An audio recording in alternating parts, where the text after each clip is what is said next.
Baba Shuaib, the correctional officer, born in Accra, Ghana, a Quranic researcher and a critical thinker based on religion, who does online lectures based on the guidance of the Quran on platforms such as Facebook, YouTube, and TikTok since 2018. In Finland, and 13 years, QBE, in Classical Arabic and MSA in Quranic Arabic. The author of the Refer to the Quran, which helps every novice to understand the steps towards understanding the great Quran and the guidance of God in it.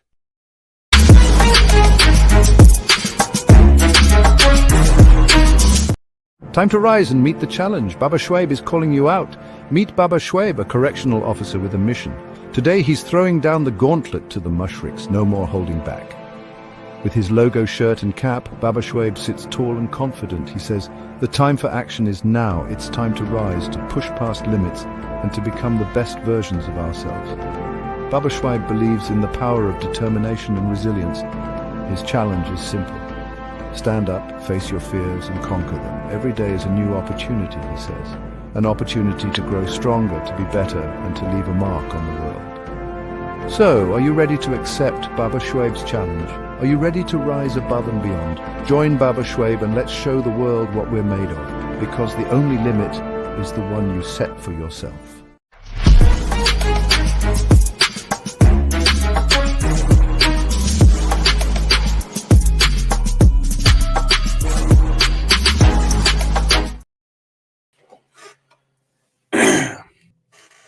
With black cars are more successful. The Prophet has told us the best horse is black with a white spot.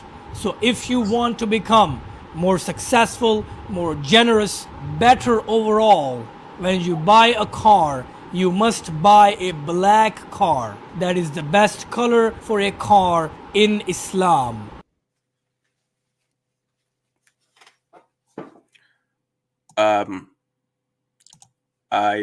I hope you actually heard what he said. God have mercy upon us.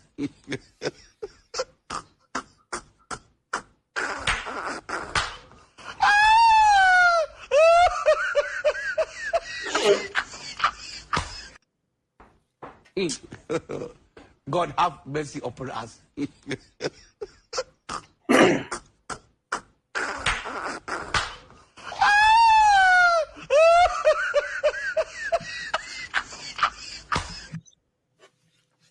So you clearly heard the comedians also. When I say the comedians, those are the Mushriks. They are very comedic, right?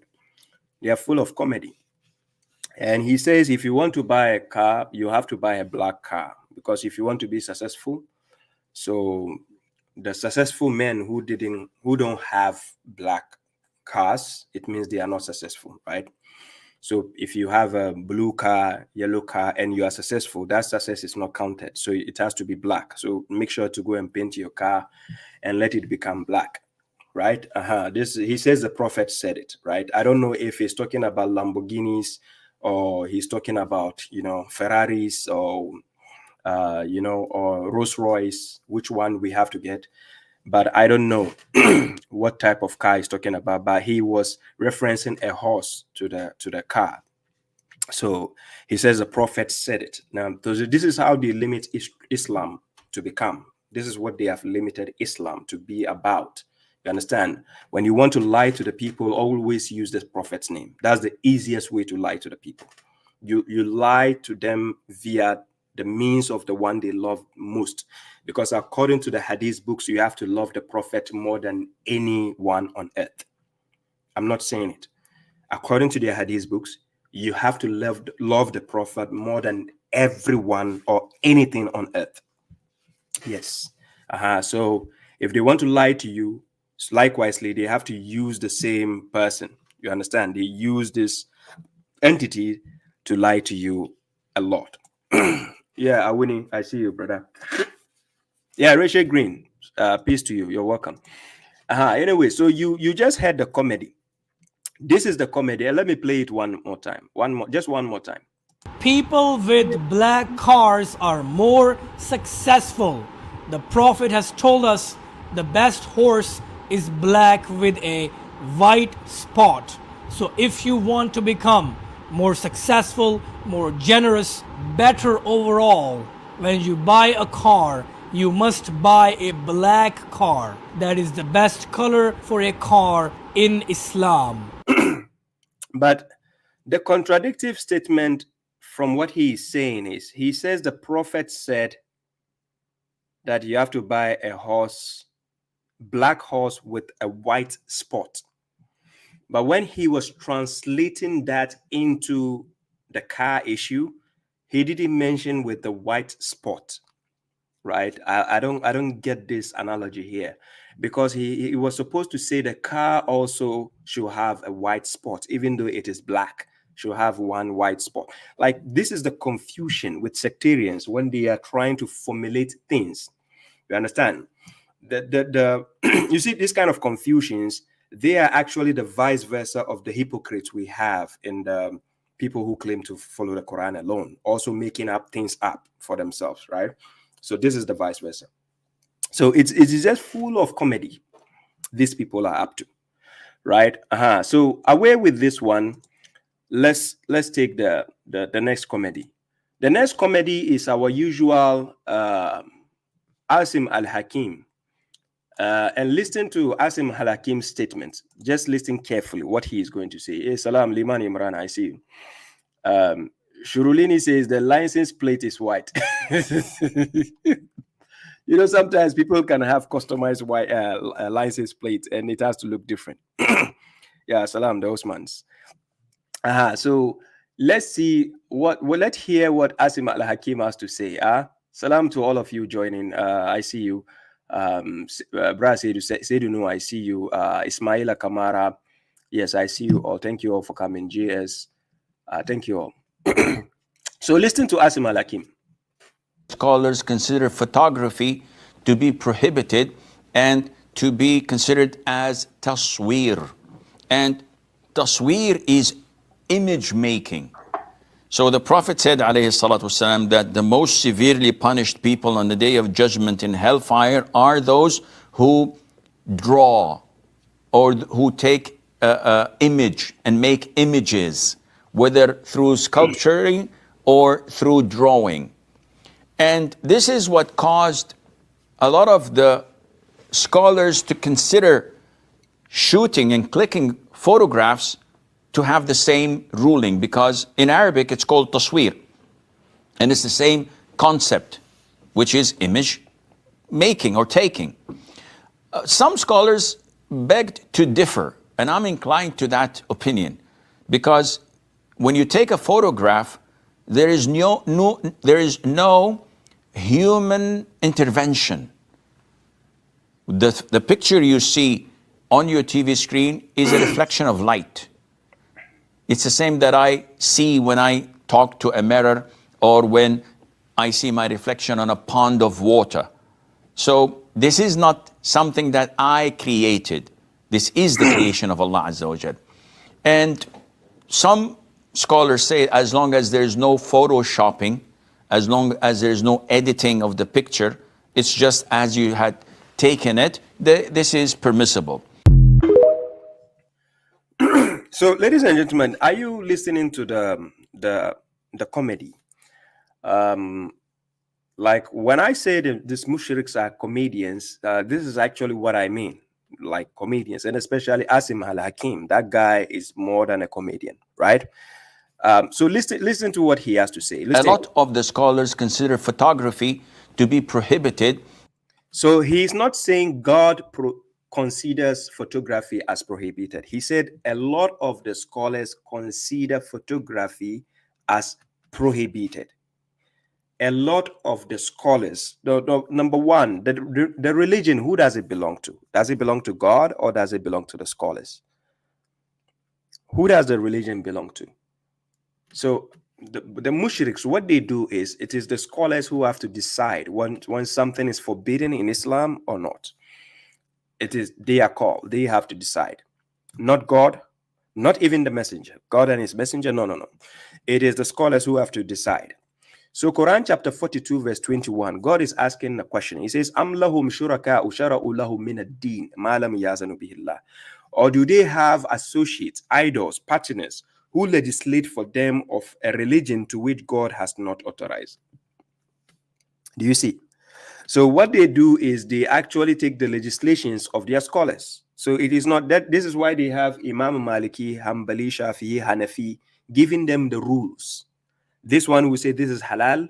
This one will say this is haram. This one will say this is 50-50. This one will say no, you don't have to do it all. So this is what they take.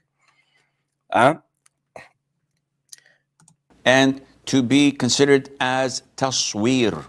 And tasweer is image making. Image making. So their scholars have actually considered picture to be forbidden, right? And these same scholars, they have their pictures all over the internet and everywhere in people's houses. These same scholars, their pictures are everywhere, and they do sell their pictures. Their pictures are everywhere. Image making. But he's going to explain himself.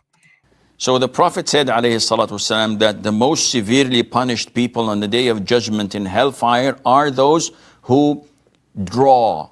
So as if God doesn't have any job to do.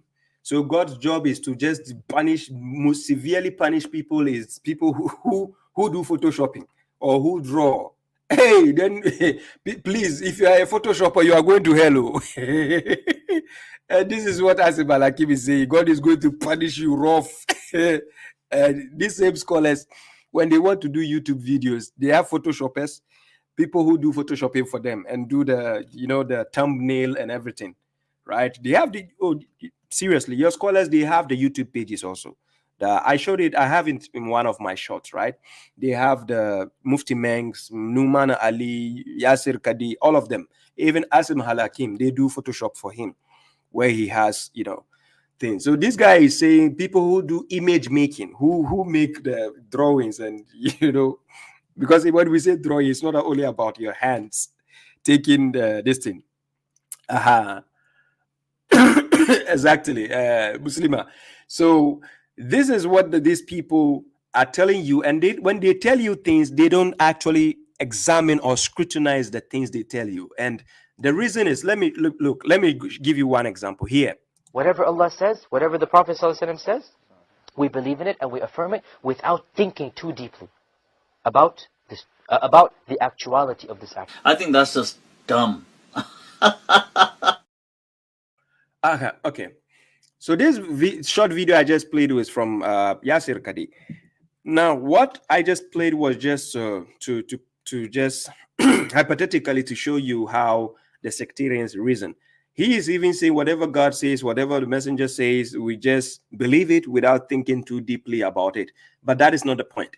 These people don't contemplate what God says. They don't contemplate what the messenger says. Are you getting my point? What they do is they devote their times studying the books of their scholars. So the scholars have the final say. They have to tell them whatever Islam is about. And still, you don't have the right to question their scholars. Yes.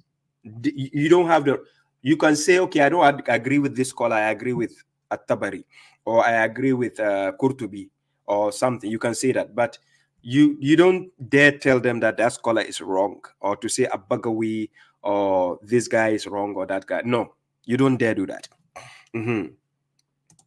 Or who take image and make images. Who take image and make images.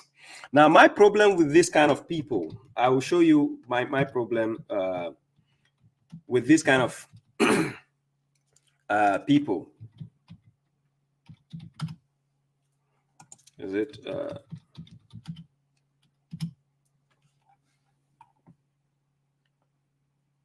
Yeah.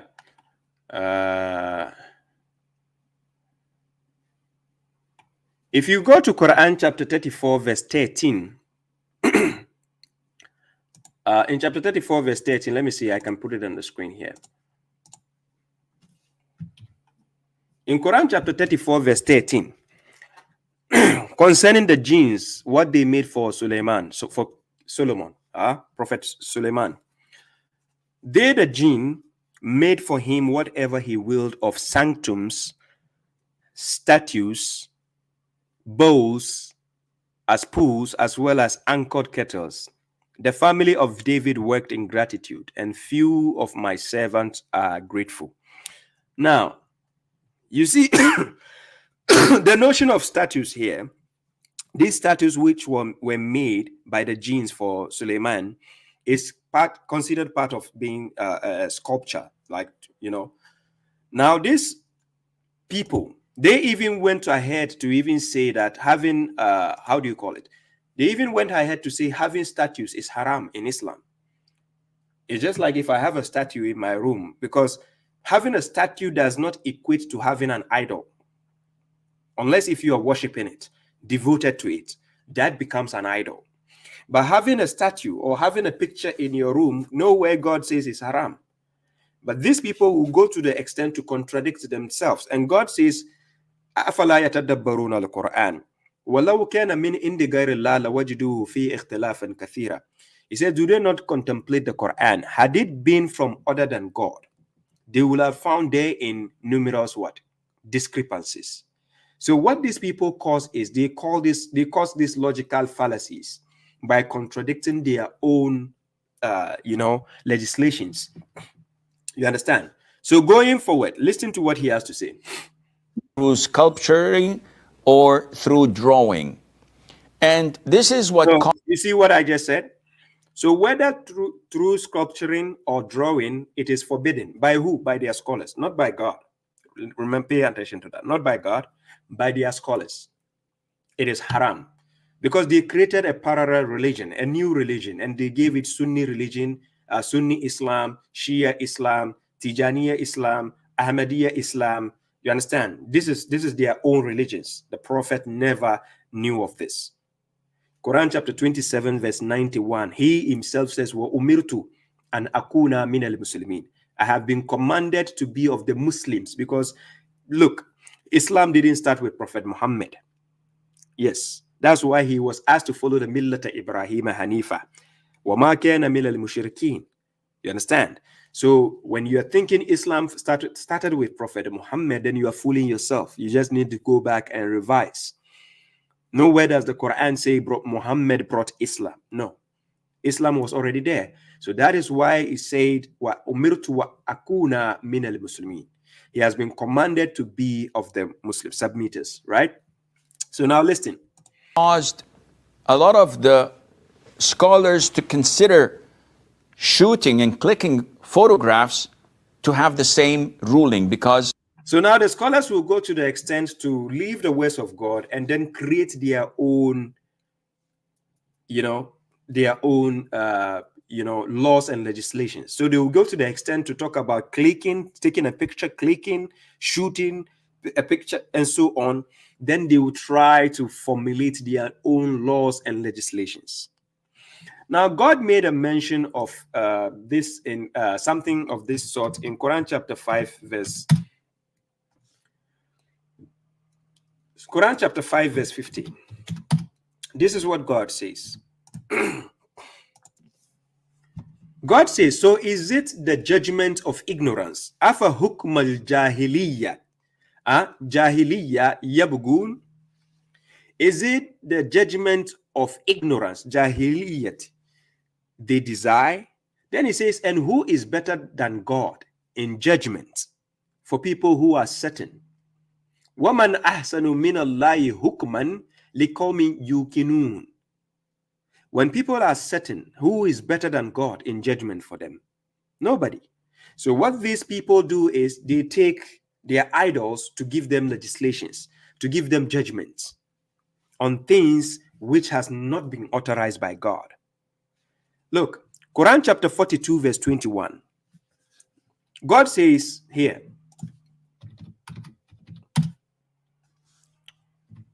God says, or do they have idols who have legislated for them of a religion to which God has not authorized? Do they have that? The legislations you have, the laws you have, the scholars giving you, has it been authorized? They will tell you, oh, bracelet is haram, necklace is haram, music is haram, this is haram, televisions is haram, pictures are haram. But your scholars have all the 50 inches plasma TV in their houses. They have all these YouTube accounts. They have pictures. For the God's sake, some of your scholars are movie actors, for God's sake. Some of your scholars have birthday parties. They have, oh Allah. The same things your scholars are telling you, this is haram, this is this, this is this. They are still doing it. Seriously. But they will tell you this is haram, this is not from God. You understand? These are the things they try to formulate based on a new religion. Because it's not from the religion of God. No. Not from the religion of God. So when we go back to Quran chapter 5, verse 50, God is asking and he's saying, so is it the judgment of ignorance they desire? So, and who is better than God in judgment for people who are certain? If you are certain about God, you tell me, who is better than God in judgment? Nobody. So why will I leave God on the side and go dealing with man-made desires and wishful thinking and so on? So in Quran chapter 5, verse 44, when you read the whole context talking about the Torah and the judgment of God, you go below the last part of the verse. This is what God says. God says, وَمَنْ لَمْ يَحْكُمُ بِمَا أَنزَلَ اللَّهُ فَأُولَٰئِكَ هُمُ الْكَافِرُونَ. He says, whoever does not judge by what God has revealed, then those are the what? Kafirun. They are the disbelievers. And whoever does not judge by what God has sent down or revealed, ask them, the Sahih Bukhari books, Sahih Muslim, Jami at-Tirmidhi, Ibn Majah, Sunan Ibn Majah, Sunan Abi Dawud, Sunan An-Nasai, all these books, are they revelations from God? Do they come from God? Where you have Rawahul, this, Abu Huraira said this guy said this. Are these comedy books, are they from God? Seriously? So if you do not judge by what God has revealed, according to God, you are a kafir. So the funny part is when you see Mushriks calling us kafirs because we uphold the Quran for judgment. Let's move forward. It's called taswir. And it's the same concept, which is image making or taking. Some scholars begged to differ, and I'm inclined to that opinion. So now it's all about opinion. You see, this is my problem. This same thing you are seeing here, the opinion, among the Quran alone followers, this is what they do. Opinion, full of opinions. Nobody wants to deal with the truth. What is called the truth anymore? It is about opinion. Or I think Salat is duty. I think Salat is following closely. Or I think Salat is connection. Babashuaib dares you. Come and let's have a sit and prove it. Let's see. You will prove it. Let's see. And I dare the Mushriks also. Come and sit with Babashuaib and prove your claims. Let's see. I will open the phone lines later. I dare you.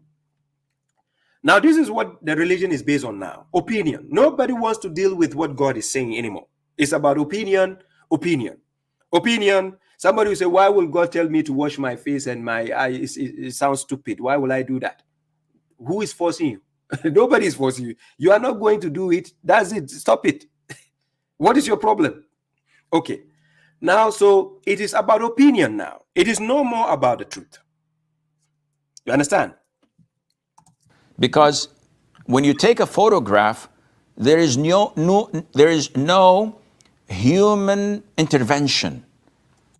It says when you take a photograph, there is no human intervention. I don't understand this kind of statement here.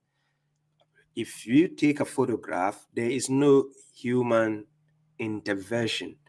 Intervention, but the camera created was already a human intervention. The human being set it up already. That's the human intervention when you're taking a photograph. So what is he trying to say? The picture you see on your TV screen is a reflection of light. Oh my God. Hey. Hey.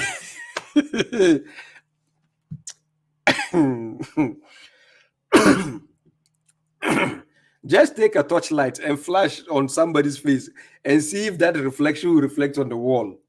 What do you mean is the reflection of light? Is that not human intervention? The human made it, set it up that way to bring you the picture and everything. Back in the days, we used to watch black and white television. Now the human being advanced to the level that he has brought in all the mechanism to get the colored version for you to watch. And you are watching babashuaib on your television or your phones or your laptops, and here you are, you have us in Bozo sitting down, being reflected on our laptops and our screens, and he says the reflection of light. Hey, then how come in the time of the prophet they didn't have this reflection of light? And because the light existed. So how come this reflection of light did not create television for them? Hey. It's the same that I see when I talk to a mirror. He's equating we watching him on TV and laptops as watching the mirror. Or when I see my reflection on a pond of water. Ladies and gentlemen, your pond of water can become your television now. You can actually stream your YouTube. You can watch YouTube on the pond of water, or go to Allah, this Mushriks, Hey. So this is not something that I created. This is. Are you dumb? Who created it? No, this is not something who created it. Is it that a human being who created television? So are you saying that Allah, this part is the creation of Allah Azza wa Jal? And some scholars say as long as there is no photoshopping, as long as there's no edit. Now this is how they keep making the religion difficult. Quran chapter 22 verse 78, God says, Huwa ajtabakum, huwa ajtabakum, wa ma ja'ala alaykum fid din min haraj. He is the one who has chosen you and has not placed any difficulty upon you in the religion, right? Now, if God has chosen us and has not placed any difficulty upon us in the religion, these people will try to make the religion difficult by going on to formulate things. They keep formulating new meanings and things in the religion, just to make your life difficult. And then they tell you, the scholars, by consensus, the scholars agree that this is blue, this is black, this is yellow. So it's no more about what God says. No. God says in Quran chapter 5, verse 101, this is what God says. Here. So God says, all you who believe, do not ask about things if made clear to you will distress you. But if you ask about what? About them, when the Quran is revealed, they will be made clear to you. God has overlooked such, for God is forgiving and clement. Are you getting the point? Quran chapter 5 verse 101. This verse is only a reference point to the believers. God was not talking to everybody in this verse. It is only a believer in the words of God who is actually seeking for his answers from God. I'm not talking about mushriks, for God's sake. A believer is seeking his answers from the words of God. Whilst a mushrik, Quran is not sufficient. So he has to go outside the Quran to listen to people's opinions, just like you're watching on the screen. So what they do is they leave the verses of God aside. They don't need answers from the words of God. Instead of asking, does the Quran say picture is haram? The answer is no, Quran doesn't say it. So where did picture become haram? But they will go to the extent to say it is haram because that is a new religion and not the religion of God. You understand? So all you who believe, do not ask about things if made clear to you will distress you. But if you ask about them when the Quran is revealed, they will be made clear to you. So your questions have to be based on the Quran. And you have to demand your answers from what? The Quran. You ask somebody, bro, does the Quran say necklace is haram? It doesn't say. Wear your necklace. You have no case with anybody. Don't let any foolish person tell you, oh, necklace is haram. You are going to hell. On the day of judgment, God is going to put the necklace around your neck and pull you to hell because of my necklace. Hey, what is wrong with these mushriks? Seriously. Yeah, thank you, Tenderman. You understand? So don't let these bozos keep confusing you in Islam. Let's go forward. The picture, it's just as you had taken it. This is permissible. Now he goes to the extent, after starting with it is not permissible, he gives you too much jumbles, speaking nonsense, and now he says this is permissible. Now this is how they try to confuse you in Islam. Do you see the confusion? That's what they try to do. Now let's go to our next video. Our next video has to do with this guy. Actually, people called my attention to his video, and I said, okay, let me talk about this guy before I move on to a different topic. I'm going to this guy. Check this video. This boy is called Abu Saifur Rahman. Say, I have two videos from him. His name is called Abu Saifur Rahman. Now check. Sahih al-Bukhari, this many volumes. And this is Sahih Muslim, this many volumes. They are both giant mountains, and this isn't even with the explanation, because we still have Fath al-Bari, which explains each hadith in Bukhari, and that is even larger than this. And these are just two of the 6 collections known as Sahih Sitta, the 6 Sahihs, which is Sahih al-Bukhari, Sahih Muslim, Sunan ibn Majah, Tirmidhi, An-Nasa'i, and At-Tirmidhi. These 6 collections contain many repetitive hadiths and different chains of narration, some hadiths that don't really apply to today, and many different hadiths that sometimes have context and things that you can't understand. However, this 2-volume book right here is called Riyadh al-Salihin. Riyadh al-Salihin actually takes from all these 6 books the most important and relevant hadiths for you to learn, and then it also has a sharh by Imam al-Nawawi, which has explanation of all these hadiths, so you can get almost all of the most important hadiths to learn very quickly within 2 volumes rather than going through 60, 70 volumes worth of books. This book is in the TikTok shop, and I 100% recommend. After the Quran, this is probably one of the most important books if you're trying to learn the sayings of the Prophet sallallahu alaihi wasallam.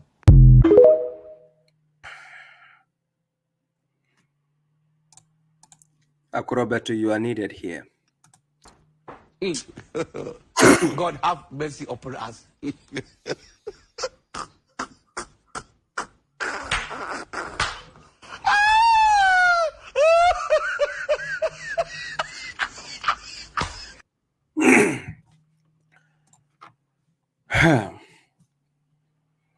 Now, watch here on the screen. I'm going to put a verse. Quran chapter 22, verse 78. This is what God says. God says, Wajahidu fillahi haqqa jihadi. Then he says, Huwa jtabakum wa ma ja'ala alaykum fid din min haraj. Right? Then he says, Millata abikum Ibrahima, huwa sammakumul muslimina min qabl. So he says, and strive for God with true striving to him. He has chosen you and has not placed any difficulty, harajin, difficulty, something to bring a burden on you, has not placed any difficulty upon you in the religion. Then he says, the creed of your ancestor, Abraham, he named you submitters, Muslims. If you check the reference, Quran chapter 2, verse 128, he made a supplication to actually raise a Muslim nation, right? So it was in a reference to raising you. He named you Muslims. Now, if you check this verse, when God says he has chosen you and has not placed any difficulty. So let's take it to the back line, to the timeline of the prophet. When the prophet was alive, this verse was really reference to the believers at the time of the prophet. So now God has chosen them and has not placed any difficulty in the religion upon them. So now that is the religion. We have it in the Quran. It's complete, right? Quran chapter 5 verse 3, God says, Al-yawma akmaltu lakum dinakum wa atmamtu alaykum nimati wa raditu lakum al-islama dina. So God has completed Islam as a religion for you. And we find it in the Quran. The word of your Lord is complete in truth and justice. Quran chapter 6 verse 115, right? Quran is complete. Okay, so now we find a religion in the book of God, and God has chosen you and has not placed any difficulty upon you in the religion. Now ask yourself, why is it that the things people are doing has become difficult in Islam? Why are things difficult now? Why? Ask yourself, why are things difficult? Who made the things difficult? Is it God? Always take the question back to God, because Islam belongs to God. The judgment belongs to God. Quran chapter 6 verse 114 says, Afa ghayrillahi abtagi hakaman wa huwa allazi anzala ilaykum al-kitaba mufassala. Shall I seek a judge other than God, while he is the one who has revealed to you the book explained in detail or elaborated in detail? Shall I seek a judge? Will I seek a judge when Islam belongs to God? When he is the one who has completed Islam? Why should Islam be difficult? Is it the religion of God? So when you do a background check, you see Sunni religion doesn't belong to God. Shia religion doesn't belong to God. Tijaniya religion doesn't belong to God. And it goes on and on and on. Those religions don't belong to God. What belongs to God is al-Islam, and we find it in the Quran, which is equivalent to the submission. God wants you to submit to his will. So you do his commands. What he asks you to do, you do it. That is Islam of God. So God went ahead to now ask a question. Quran chapter 49 verse 16. This is what God says. He said, Kul atu'allimuna Allah bidinikum wallahu ya'lamu ma fi samawati wa ma fil ard wallahu bikulli shay'in alim. He says, say, he is asking the messenger to tell the people, say, are you teaching God about your religion? Your religion, your religion. Are you the one going to be teaching God about your religion? While he knows whatever is in the heavens and whatever is on earth, and God is aware of all things, are you now going to teach him your religion? So he has actually completed the religion already and given to you in the book. And he made it a light by which he guide whomever he will. You left the book, you started complicating things for you yourself.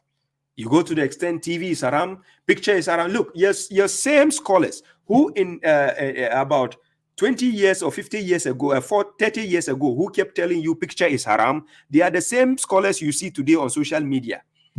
There are pictures all over, taking selfies and everything. They are there. The same scholars who told you picture is haram. They are all over. You understand? So the religion of God has been made simple, but people are making it difficult. That is the problem with people. Okay, so let's go back to the video of this boy. Let me show you the issue with this video. Sahih al-Bukhari, this many volumes. And this So he put the volumes of Sahih al-Bukhari, and this is the one they classify as Sahih because there's a lot more than the ones he put in. They classify it as Sahih. They are scholars. Remember, the Prophet never classified these comedy books as Sahih. The Prophet never met these books. He's not aware of these books, to be honest. Let me do this. I want to show you something, right? Sahih al-Bukhari 2990, right? I want to put something on the screen here.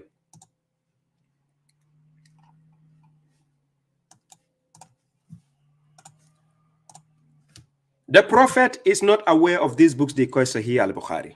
He's not aware of them. Sahih Imam Bukhari came 199 years. He started writing hadith books 199 years, almost 200 years after the Prophet. Yes. After the Prophet. 200 years after the Prophet. This book they call Sahih Bukhari. Out of their foolishness, if somebody was before him, how come that the one who was before Imam Bukhari, why don't you compile that one who was before him? Compile that one instead and give it to us, right? So they compile Imam Bukhari. That is Sahih. They said it is the most authentic book after the Quran. Not even after the Quran. Sometimes they say it is the most authentic book on earth. I'm not lying. Let me show you the video. Look, sometimes they claim it is the most authentic book on earth. And this is the evidence. Let me play the video for you to see that I'm not lying against these mushriks. Check. That's a video. It's by this guy, Hassan, the Somali guy. Last time I did a video on him here. This is what he said. Good. Bukhari was in the gathering. He heard that. And when he heard that, it hit his heart. It sunk into his heart. And my beloved brothers and sisters, he then wrote the most authentic book on the face of this earth. So Imam Bukhari, according to some of their scholars, they said that Imam Bukhari's book is the most authentic book on the face of this earth. These comedy books is the, is the most authentic book on the face of this earth. So now, if I don't know if the Quran belongs to another planet. Well, me, I don't know. Anyways, so this guy, his name is Abu Saif Rahman. The one I'm going to play his video now, showing us the books he put on his table. Imam Bukhari's volumes of books of Sahih. Listen what he said. This is Sahih Muslim. So he put Sahih Bukhari collection, which I have it, by the way. Anybody who needs a copy, I have it. The PDF version, I can send it to you for free. I have the Sahih Bukhari books and the Sahih Muslim collection and the Jamia Tirmidhi collection. I have it, please. If you need it, kindly inbox me on my WhatsApp. I will send it to you for free. Then you get to scrutinize the books yourself and examine them. Okay.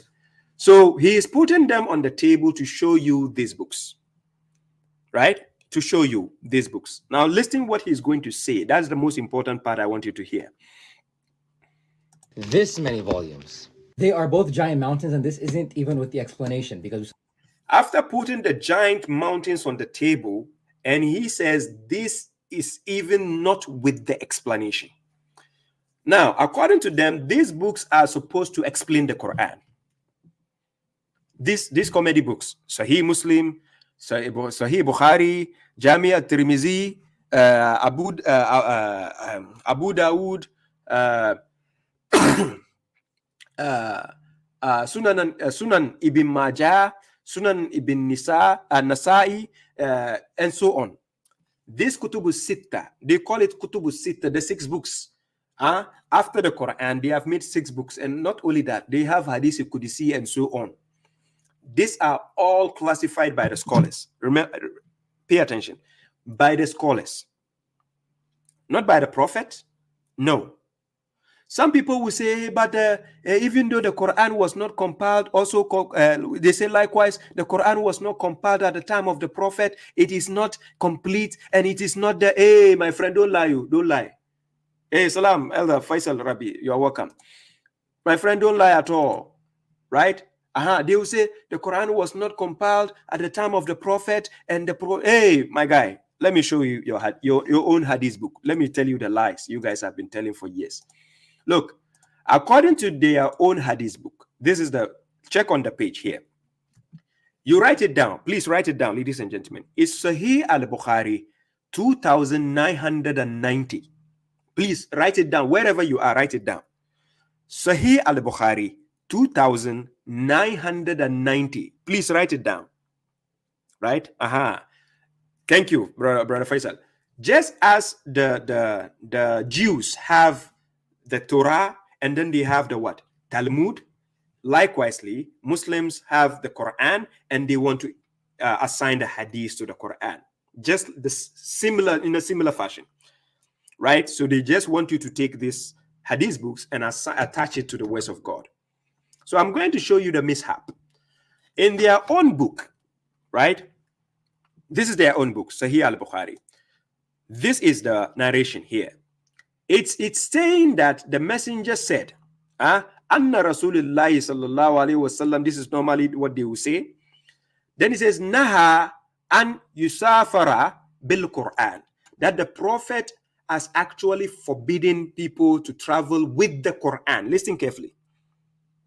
Ila ardil adu. Not to travel with the Quran to the land of an enemy. Look, this is their own Hadith book. Sahih al-Bukhari 2990. Saying that the messenger or the prophet here, Naha an yusafara bil Quran. That he has forbidden that people should not travel with the Quran by carrying the Quran with them. So if he has forbidden at that time, remember, let me finish with this. I will tell you the contradictions in their own narrations, how they try to confuse you with the jumbles of the garbage they keep telling you. These 2 hadiths I'm going to quote, use it to argue with them only. They said, at the time of the Prophet, the Quran was not complete. That's what they said. They said it was after the Prophet, the Quran was gathered and compiled by Uthman.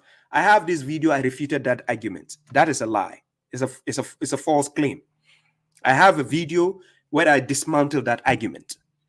It's a false claim. Are you listening? Okay. Now, if the Quran was not complete, how did Usman get the copy from Hafsa when he sent for the Hafsa to bring her copy? How was it if it's not complete? How did Hafsa, which copy did Hafsa had? And the Usman has to rewrite. Why are you listening to these garbage books confusing your brain? This book is full of discrepancies and contradictions. There is not consistent with even logic. Don't worry, we are in the age of AI. The AI will bring all the messed up book, in their garbage books. You see, according to their hadith, it says the prophet actually forbade people from traveling with the Quran to the land of an enemy. So if the Quran was not complete at that time and it was not there for people to carry, why would the prophet forbid people from carrying the Quran to the land of an enemy? Or is it forbidding them from carrying it in the head? So it means they have to cut their head and leave it behind. Because how, if it wasn't complete, that means if it's in the head, do they have to cut the head and leave the head and travel?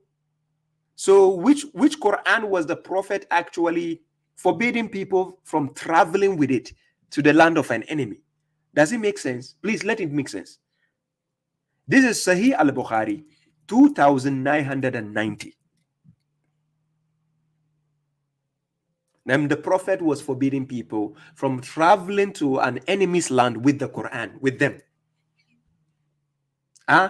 Yusafara bil Quran. That they should not travel with the Quran. Okay. Apart from that, their own hadith book, according to Sahih Muslim, 3004. Let me put it on the screen. Sahih Muslim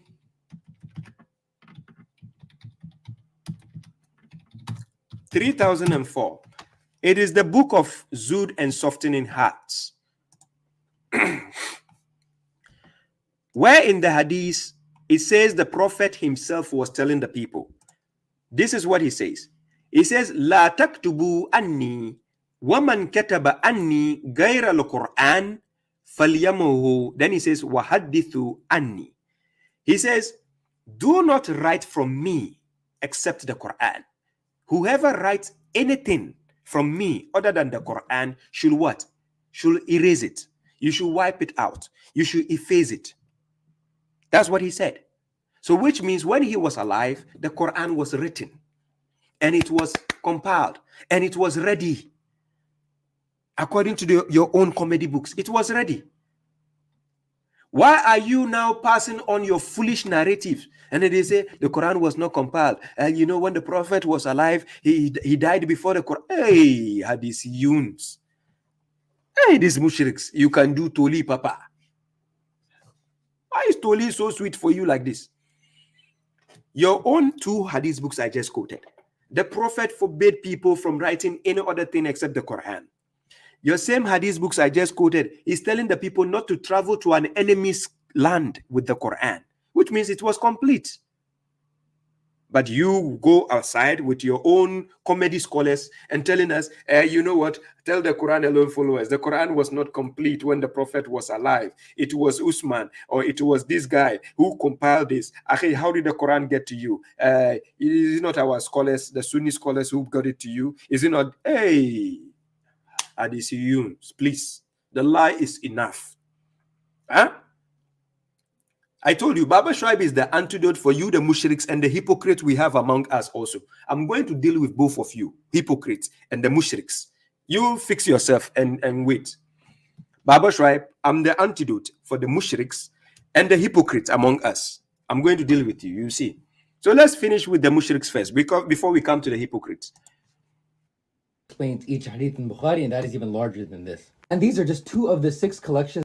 So they have another book which is explaining Sahih Bukhari books. Hey, the explanation of the explanation has an explanation. Hey, ladies and gentlemen, if you want to die without studying anything, go for the hadith books.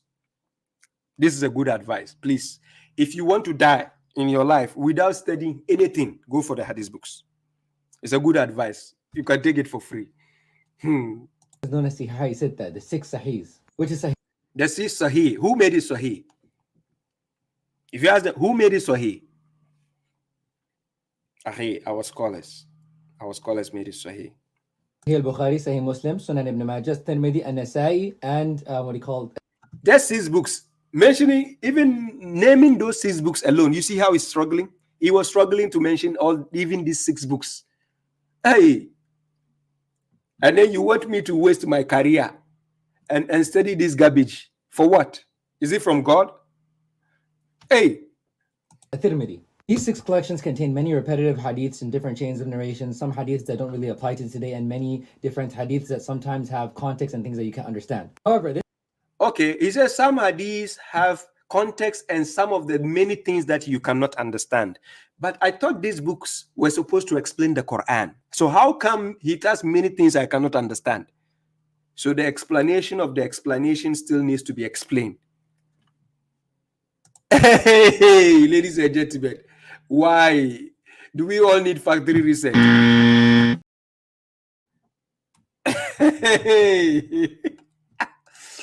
The guy says, listen to what he said. And many different hadiths that sometimes have context and things that you can't understand. However, this book, which is supposed to explain the Quran, they have sometimes many things like context and other many things which you cannot understand. But this same book is supposed to be explaining the Quran. Hey, hey, why? Please, if you bought this book, take it back and take your money. I'm serious. Because this explanation also needs explanation. Hey! Help. Yes. This 2-volume book right here is called Riyadh al-Salihin. Riyadh al-Salihin. Now he's showing you another 2 volumes of books, which is called Riyadh al-Salihin. This Riyadh al-Salihin, it still explains the Sahih Bukhari and the Sahih Muslim books. It is just 2 copies of books. It's going to explain about 10 volumes of books here. These 2, hey, please, whoever bought Sahih Bukhari book, go for your money. Take it back and take your money back. Because the book still doesn't explain Quran. There's another book which has to explain Sahih Bukhari. Okay, let's go. Actually takes from all these 6 books the most important and relevant hadiths for you to learn, and then it also has a sharh. So out of the Sahih Bukhari hadith books, they still have the most important and relevant. So the rest are trash and garbages. So they've extracted again out of Sahih, they've extracted from Riyadh al-Salihin, which actually has these 2 volumes, and extracted the important ones that can be used. By Imam al-Nawawi, which has explanation of all these hadiths, so you can get almost all of the most important hadiths to learn very quickly within 2 volumes rather than going through 60, 70 volumes worth of books. Hey, so they have a shortcut to learning hadith books. Ladies and gentlemen, there's a shortcut to learn. This guy has just given us a cheat code. I'm serious, to be honest. There's a shortcut to learning Sahih hadith books. So instead of going for Sahih Muslim, Sahih Hadith, Sahih Bukhari, Jami al-Tirmizi, Sunan ibn Majah, there's a shortcut. You go to Riyadh al-Salih, and then Imam Nawawi has just explained this book, so you just take the shortcut and you don't need to go and study the other garbage. Hey, there's a shortcut, ladies and gentlemen. Hey, where is he? Where is Akrobatu? Akrobatu, I miss you. Where are you? Where are you?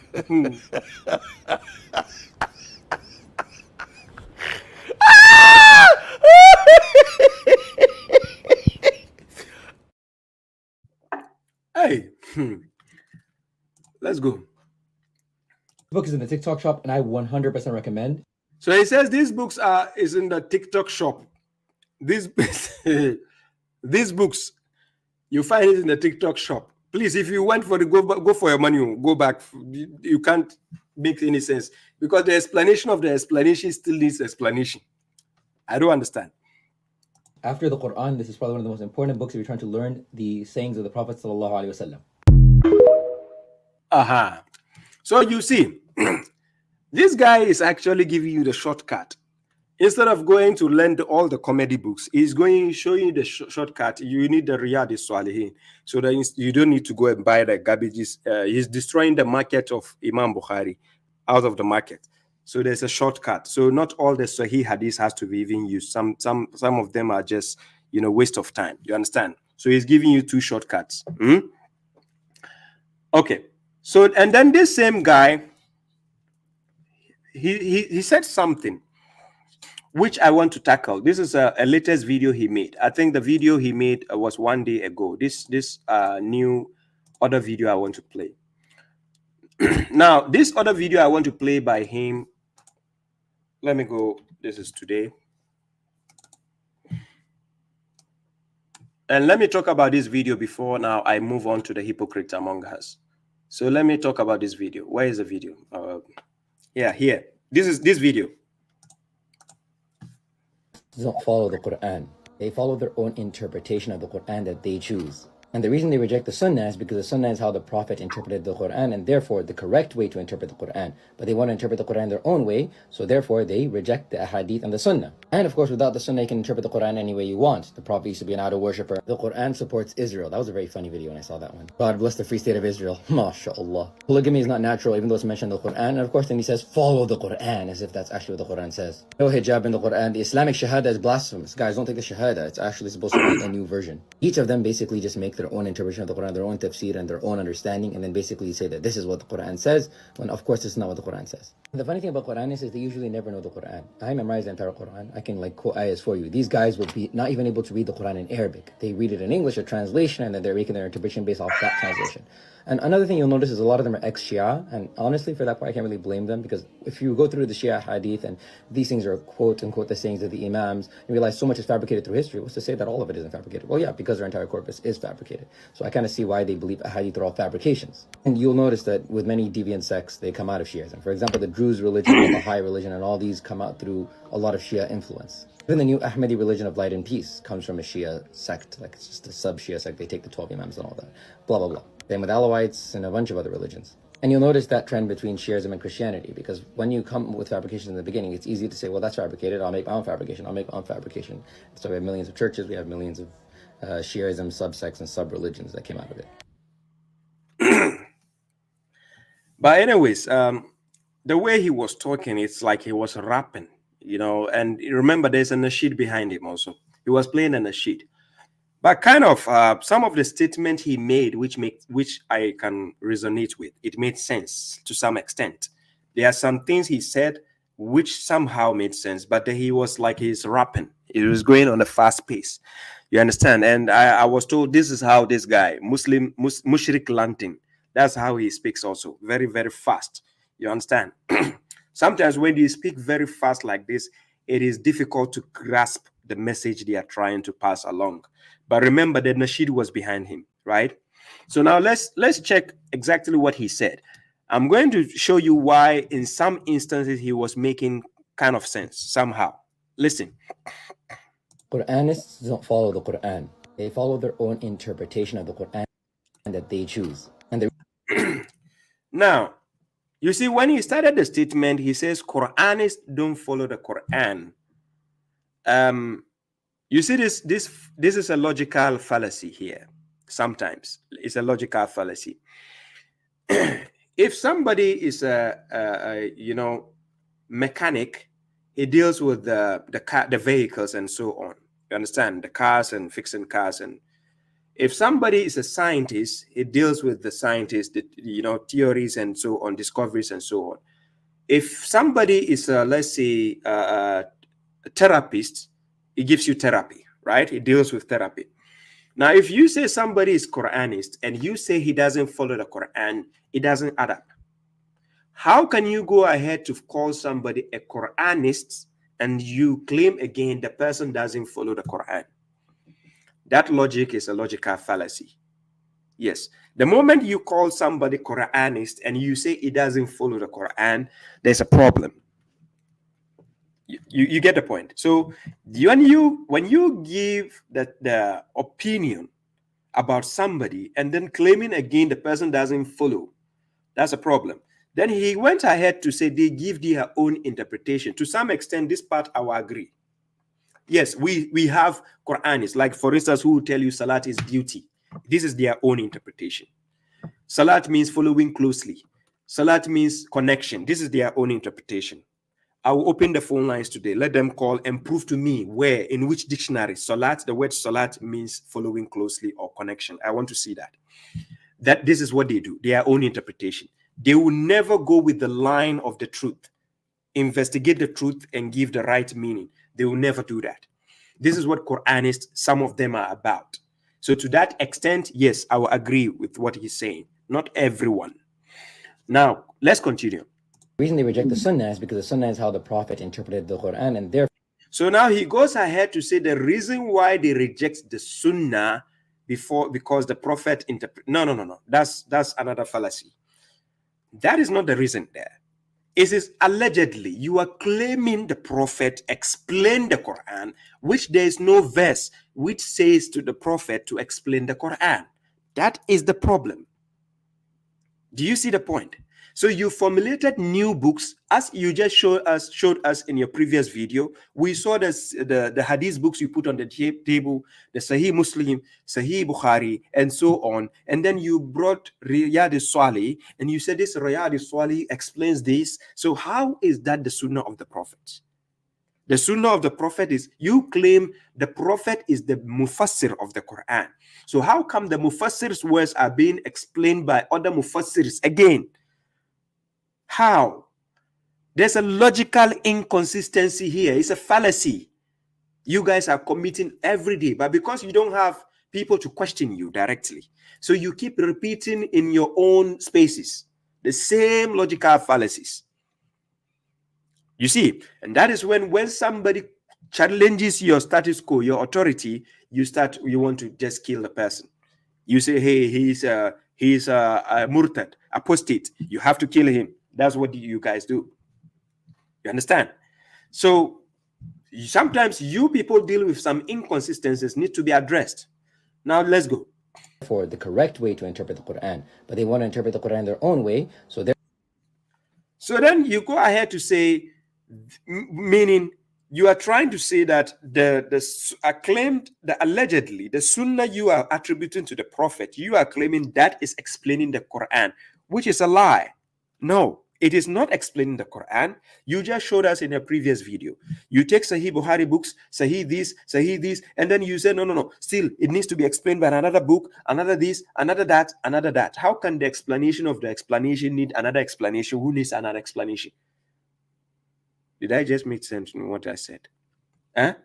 How can the explanation of the explanation, who needs another explanation, to be explained by another explanation? No, how does it work? You understand? It doesn't work.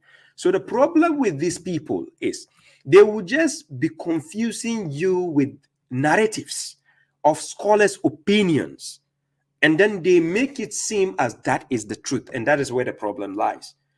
So this is where you have some disparity, some issues with the Quran alone followers who will not agree with you, because in the first place you are committing logical fallacies here. Why do you want every layman out there to agree with you? It doesn't work that way. Let's go. Therefore, they reject the hadith and the Sunnah. And of course, so then he went through the circles. Then he says, therefore, they reject the hadith and Sunnah. You haven't proven anything. You just went away, the gibberish. Then you say, therefore, they reject the Quran, the hadith and Sunnah. Where's the logic in the things you said? No logic, for God's sake. Seriously, God says, Atiwullaha wa atiwu rasula. That's what he said. He never says, Atiwullaha wa atiwu kutubu sitta, or Atiwullaha wa atiwu garbage books. Never. Let's go. Of course, without the Sunnah, you can interpret the Quran any way you want. The Prophet. So he goes to somebody's TikTok video, and then he just put it there, and he says, without the Sunnah, you can interpret the Quran however you want. Well, yes, some people do that, I know, but it is not because without the Sunnah. To be an idol worshiper. The Quran supports Israel. That was a very funny video when I saw that one. God bless. So he went to somebody's page again, who allegedly maybe claims to follow the Quran. Then he went to the person to set an example. When you want to judge people, you don't judge them by them, you judge them by their book of authority. That's how you judge people in religion. You use the book of authority. That's why God says, وَمَنْ لَمْ يَحْكُمْ بِمَا أَنزَلَ اللَّهُ فَأُولَٰئِكَ هُمُ الْكَافِرُونَ. Quran chapter 5 verse 44. You want to judge people, use them by their book of authority and see what they are saying. Is it consistent with the words of God? If it's not, cast it out. That is it. You go on somebody's personal page and maybe he's sharing his opinion. You didn't give us the context. You just showed the sample of the video just because he says Quran supports Israel. You didn't go to check in the context of the video because a headline doesn't actually denote the same context. Something can have the headline, but the headline is just there for clickbait. So you have to know what the person is talking about, but you didn't play anything there. So then he goes ahead to say, the person says, God bless the free state of Israel. Listen, God bless the free state of Israel. Now, what if I tell you this person who has this profile is pretending to be a Muslim or Quran alone follower, but he is not? Because social media can give you full surprises that you never expect. I'm serious. You will see the shockers.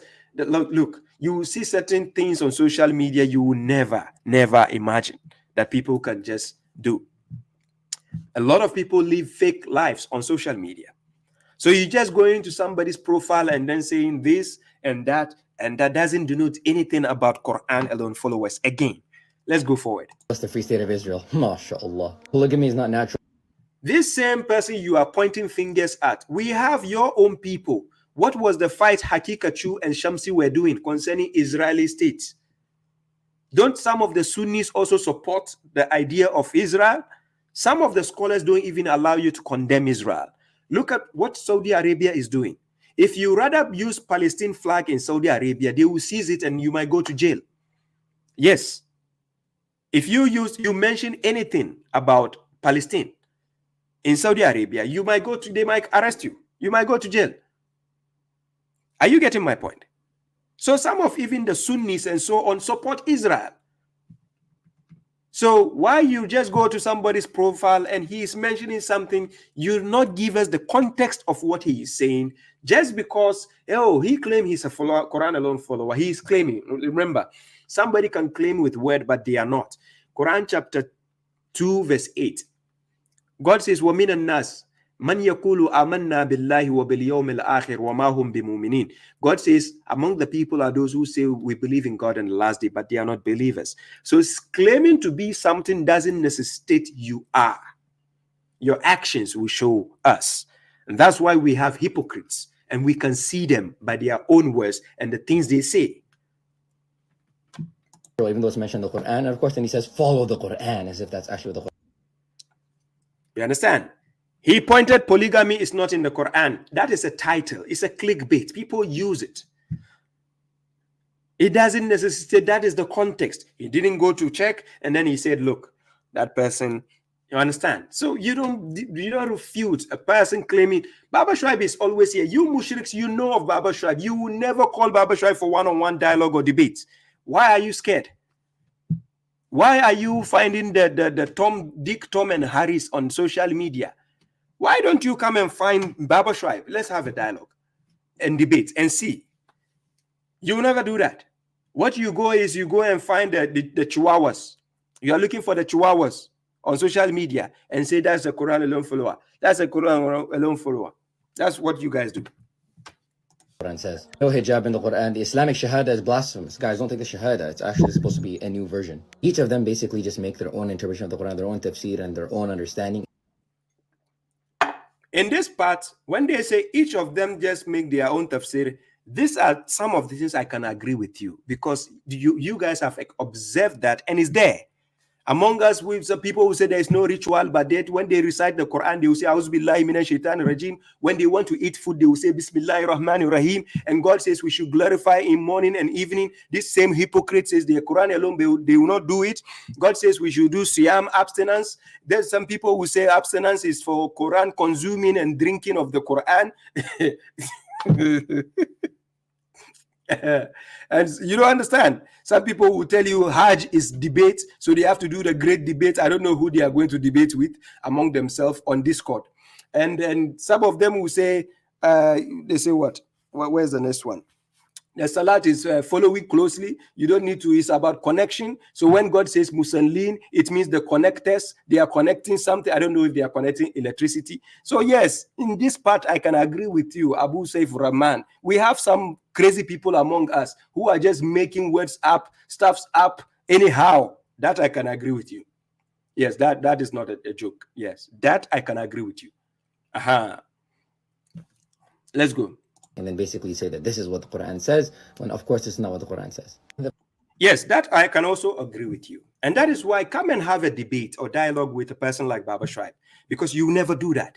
What you do is you want the laymen among us who are just speaking off from their mind, whatever comes into their head, they just say it. Those people are the ones you are looking for. Yes. And you think you are making sense. And you just get the mega minds on the Hyde Park and then make them look like foolish people. Yes, you like doing that. Yes, these are what you guys are good at. The funny thing about Quran is they usually never know the Quran. I memorize the entire Quran. I can like quote ayahs for you. These guys will be... Hey, my guy, stop that. You memorize the entire Quran. You can quote ayahs. But when you meet babashuaib and you are being cornered and ask questions, you start stammering.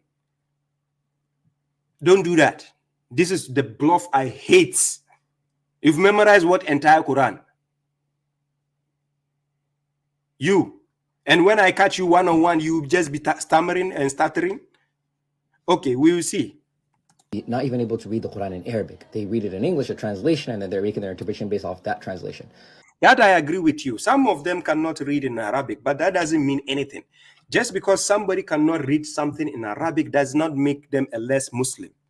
You understand? We have people who cannot read something in Arabic, but yes, they are even better Muslims than somebody who can read. So passing your judgment in that lane, there's a problem. But to say if those people will go and argue, then I side with you. Because I wouldn't condone somebody going to argue about things they have no expertise or they have no background in. They have not studied on. That is a problem. So I would recommend somebody to be learned in his role before going to argue about matters out there. You understand? So just like in Quran chapter 3, in Quran chapter 3 verse 66, this is what God says concerning people who argue about things they don't know. God says, here you are those who have argued about what you have knowledge. So why are you arguing about what you have no knowledge about? But God knows while you do not know. You understand? So here it is a reference point to the children of Israel, right? We have people who will go argue about something they don't know. You said, oh, people of the book, why do you argue about Abraham while the Torah and the gospel were only revealed after him? Will you then not reason? You understand? Here you are those who have argued. So similarly, we have people among us. If they don't have knowledge about something, they will still go and argue. You understand? So you at least you need some expertise in certain aspects before you go argue. Don't go and look foolish and stupid. You understand? You say you claim you know you're following the Quran. At least learn something about the Quran before you go and argue. Don't go arguing when you are being bombarded with questions and things. You come babashuaib's inbox, you start asking for help. Look, I have a life. I'm busy with other things. That is why I chose Wednesdays to give lectures here. And I know when I say lectures, it's hurting some of the bozos among us, the hypocrites among us. When babashuaib says I give lectures, they are burning. You can burn.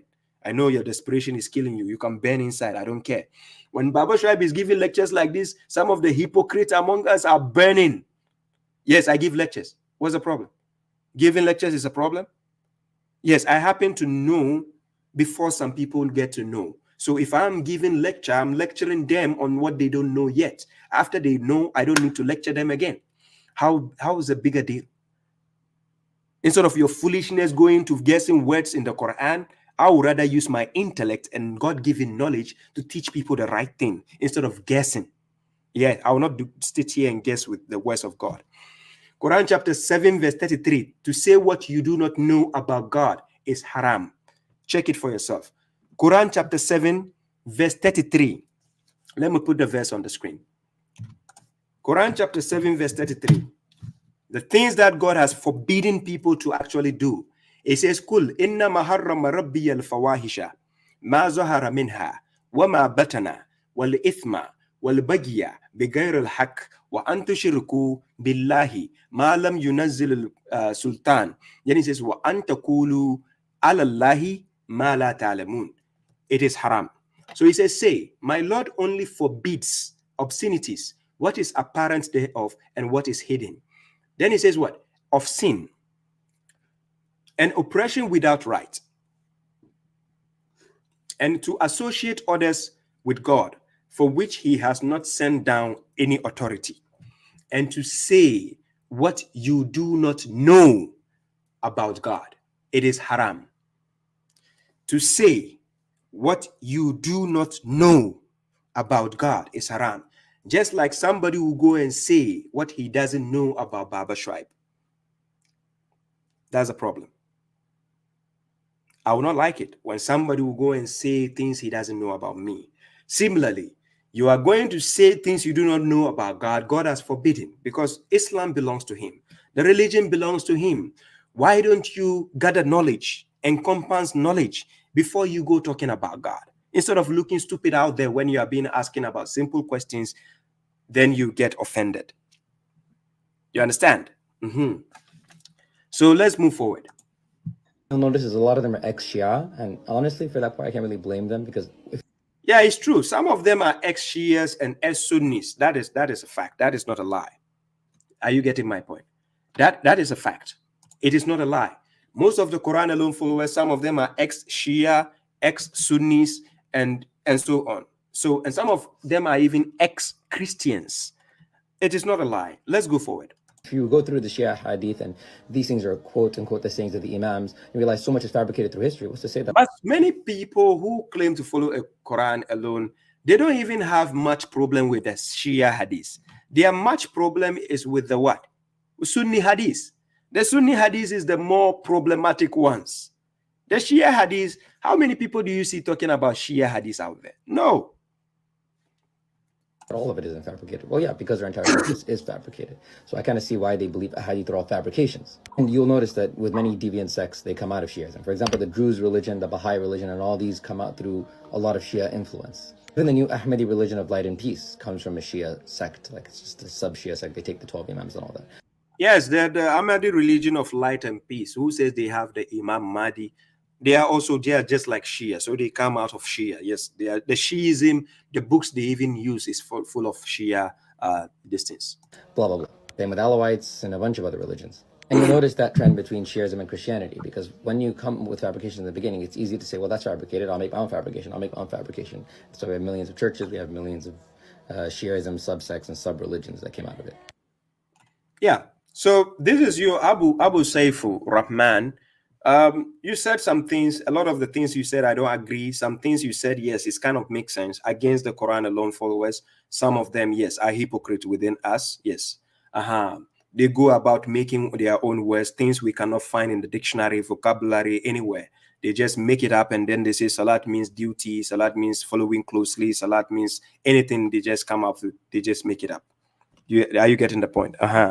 So this is some of the foolishness among the people among us. Yes, so you are right to talk about this. Yes, those people, you talk about them. But then find the sound-minded people like babashuaib and sit down and have a dialogue or debate. And let's see if what you are saying can stand the test of time. Most of the times. Let's see. So anyways, let's move forward. Now, what I noticed that some people among us, now I'm done with the mushriks. Mushriks are done. But the reason why I'm using this last video was just because he was making reference of the Quran alone followers. So now I'm going to jump to the Quran alone followers. Whilst you know we have some hypocrites among us. Yes, to be honest, in every group, everywhere you go, in every group there are hypocrites. Wherever you go, in every group there are hypocrites. Yes. And these hypocrites I'm talking about, they are very bad losers. And when we say somebody is a loser, we are talking about a person with a record of failing. someone who loses consistently in every argument is a loser. That's a bad loser. And I'm going to prove that today, and I'll open the phone lines. I'll put the invite link, and I'm going to show you how they are bad losers. You understand? Okay. Now, when we say a bad loser is also somebody who is desperate. Desperation is killing such people. So what they'll do is they will go out of the line of truth to concoct whatever it is, just to just make them feel some comfort in their uncomfortable zones. That's what a bad loser does. So babashuaib is going to show you those kind of people, right? So now, what I found during the week is I saw some people who are whose desperation is killing them, who seems to be supporting Megamind. Going around my page, by the way, they are my hardcore fans right now, those Megamind followers, and then their superhero is Megamind. So they are my hardcore fans. Throughout the week, they've been bombarding my pages, my Facebook, my YouTube, my TikTok. Thanks for being my hardcore fans, the following closely group and so on. You are being consistent. It's good. At least you brought some traffic on my page. It's good.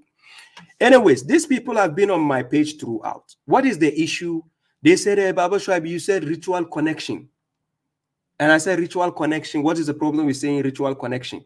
They say, yeah, how can you say somebody should not say salat means connection? Why are you, okay, that's why you are crying? Is that why you are crying on my page? Okay, I'm going to break things down. When I'm finished, when I'm done, I'm going to put the link, invite link, and you come on my page, and let's see if you are man enough to articulate the same things you write in the garbage pages on the walls. We are going to see. Now, first of all, some of the shallow-minded people among the hypocrites we have, they took my video out of context. And this same hypocrite always will say, let's deal with context. Everything context. Everything context. But yet they took babashuaib's video out of context. Again. So they were trying to cover the shame of their leader, their superhero, Megamind. You know, Megamind. You know him, right? They are trying to cover his shame after lying to the people that salat means following closely, which it never means. I dare him. If he's watching, he should hop on today and prove it to me. Where, in which vocabulary of the Arabic language, where it means following closely. I dare any Quran alone follower. And again, they say salat means connection. I dare them again. babashuaib, I'm here. Remember, God says, Ja al-haqu wa zahaka al-batil inna batila kana zahuka. The truth has come and falsehood will vanish, right? So when falsehood cannot stand the test of time, do you know what they do? They slander you, and then desperation start killing them, and then they because they are bad losers, they start twisting your words out of what? Context. I'm going to show you why. So this is what happened. Let me put first of all a picture here. Because of their desperation, people came on my page and he says, why are you attacking Megamind? Why are you attacking Megamind? And to lo and behold, the people who were actually now going like they're actually insulting me on my pages. The people who are actually going at me right now are people who actually give me thumbs up when I'm dealing with mushriks. To be honest, this is the hypocrisy. When I say hypocrite, this is the hypocrisy of some of the Quran alone followers, to be honest. Now we have this guy. I don't know if you can see the page. Check the page here. Let me put this. Yeah. There's somebody commenting on my page here. This guy. His name is Wessam Khalid. Now my problem is they will never show their faces because they are cowards. So he said, Salam babashuaib. You see how he started like a good person.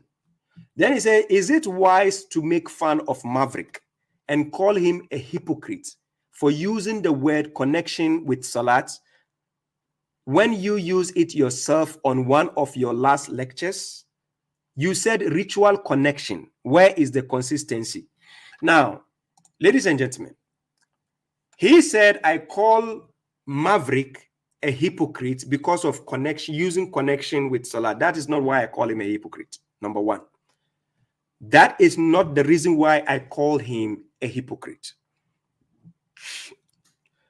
So you see the problem with logic. When we say logic, not every person is sound in the head.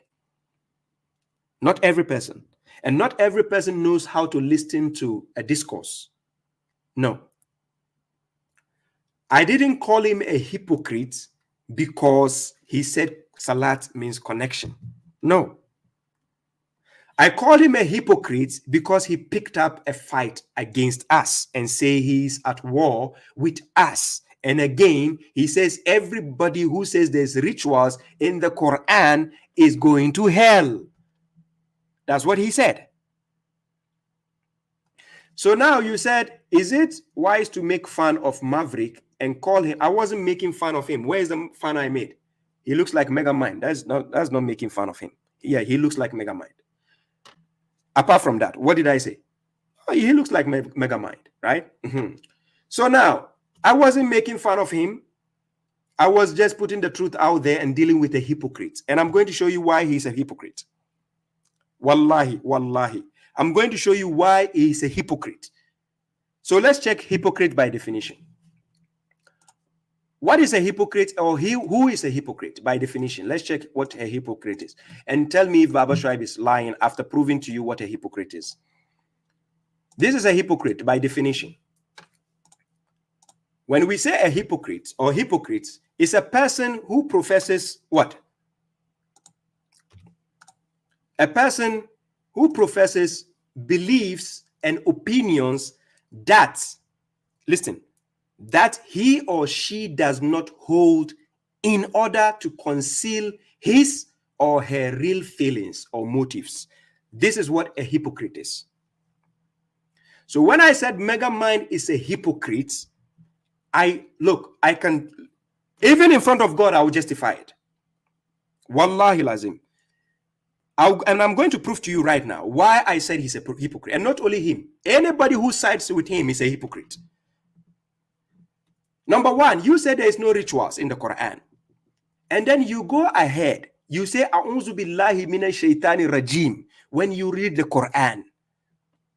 Are you not the one who said there is no rituals? And you said anybody who says there is rituals in the Quran is going to hell, is hell-bound. You even said Zakir Naik is going, You even say Rashad Khalifa is going to hell. This is the picture. Let me show you guys. If you didn't see the picture, let me show you the picture. He said he put Rashad Khalifa in hell, as if hell belongs to his father. Look what he did. Let me show you the picture. This is the picture. Here. Guys, can you see the picture? Yeah. This guy commented. He says, this is not a sports team. Calm down with your cheerleading speech. He was talking to somebody, right? Then he said, stick around. You might learn to tell the truth. Then he says, Rashad, he's talking about Rashad Khalifa. Rashad is hell-bound. When you are told somebody is hell-bound, do you know what it means? It means the person is going to hell. Since when did this hypocrite Megamind become God? Or the one to put people in hell and paradise? Here he is saying Rashad Khalifa is going to hell. He will be judged by God. Everybody will be judged. You, the hypocrite among us, won't you be judged? But who are you to say somebody is going to hell and somebody is going to where? I'm not defending Rashad Khalifa, but who are you to say he's going to hell? Who? Since when did you hypocrites become gods to decide who is going to hell? Just tell the person, yes, you'll be judged by God. Are you not going to be judged? You, the hypocrites among us, who said there is no ritual? Don't you say A'udhu Billahi when you read the Quran? Don't you say Bismillah when you eat food? Hypocrite you are. You, the same hypocrite among the Quran alone followers. When you are going to eat, you say Bismillah Rahman Rahim.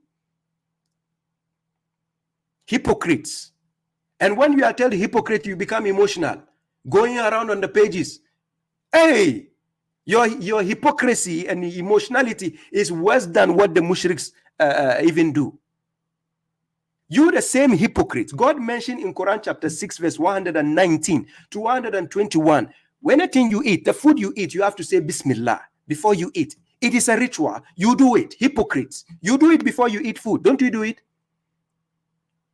And you see the same foolish person here you are following, claiming he is your superhero, mega mind superhero. Listen what he said. Rashad is hellbound. And anyone that claims there is rituals, listen, in the Quran will join him. Don't lie about the words of God. And he just lied. And look, let me show you one of the hypocrites. When he joined me live, this is what happened. I'm going to show you, expose to you how the hypocrites are. When you want to, when correctional officer is going to expose them for you, it is just easy. And I'll open the line. Let them join me if they are men enough. Look, when they join me on my group, the no ritual group, when they join babashuaib on his platform, that is when you know they need a mouthpiece. Now look, there any of you hop on and then define the word ritual for me. Then we are going to ask you, do you say Auzubillahi minash shaitanir rajim? Because you are hypocrites. Iyad Bilal from USA. Yes, you are part of the following closely group, I can see. Yes. Are you here? Are you here to prove me wrong? I mean, I'm just sharing my opinion. No. We don't need your opinion. So you said there is no ritual in the Quran. Yeah, no physical. Okay, can you please define for us the meaning of ritual? Remember, I don't need opinion. The word ritual? I said define ritual to us. The audience are listening to you. Just define ritual. Then we ask you the question so that you can prove to us why you said there is no ritual. I don't know if this is gonna make sense, but like I get your example that you mentioned, like that's a ritual before we recite the Quran, like as protection from the accursed devil. So in the first place, brother Iyad, you first admit that saying Auzubillahi minash shaitanir rajim is a ritual in the Quran. First of all, you admit. Yes. I don't agree with the person you call Megamind 100%. I'm not his follower. I don't follow him. Guys, did you hear and see the hypocrisy of these same people following closely people? Did you see one just when he hopped on? Did you see him admitting there's a ritual in the Quran? Did you hear that? That's one of them. He's even in the comment section right now. When they face me face to face, this is when they start shaking. That is when all the foolishness is exposed, including the Megamind himself. Such a hypocrite you are following. Anyone who agrees with that guy is a hypocrite. Yourself. Wallahi. Anyone who agrees with Megamind, you are a hypocrite. And I'll put the network. I'll put the link. If I dare you, if you are a man, come. Let's expose you also. I'll make you famous. I'm serious. Why? Ask your Megamind, why is he scared of my platform? Now ask him, why is he scared? I went to your platform twice to have a dialogue with you because I'm a respectful person. Did you meet me? No. I'm a respectful person. Did you see me insulting you? No. Why is it that you come to my platform and you're insulting me, and when I muted you, you said you are scared of my platform. You are not coming to my platform. Hey, you are scared of babashuaib's platform. You said whoever says there's rituals and you are doing rituals, are you not a hypocrite? Because if you say it is not in the Quran and we prove to you by verses that it is in the Quran, and now you cannot even refute my argument, whether face to face, anywhere, you can't refute my argument. What does that make you? Is that not a hypocrite?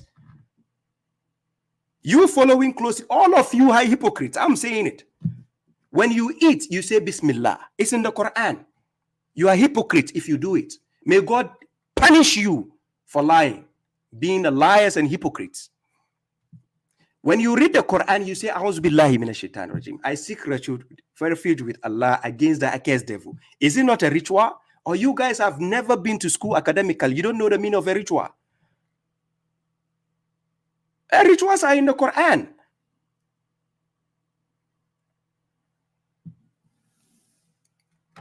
And then they say, no ritual in the Quran. If you don't want to do it, that's up to you.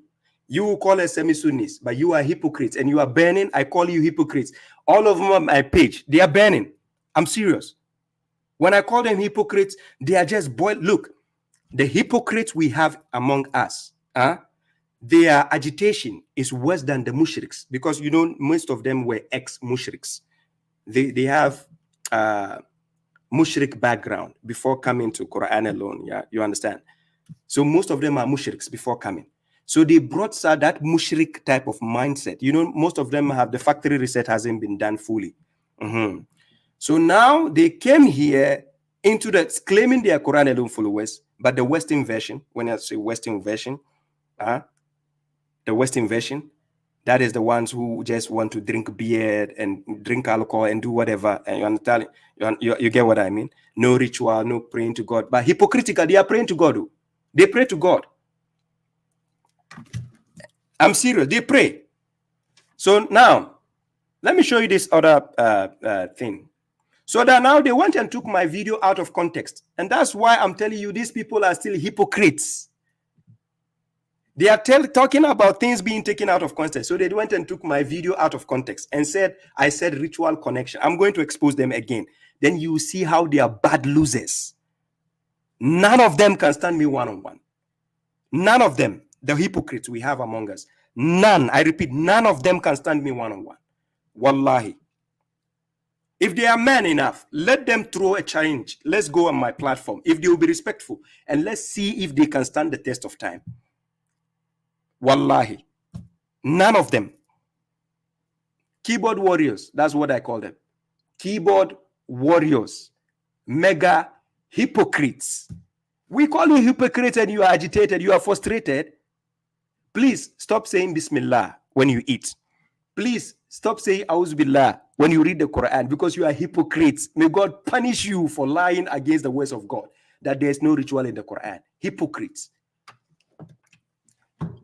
Okay. So now, let me show you one, this thing. How hypocritical they are. So they took my video out of context. This is what they do. They did. I'm going to show you something.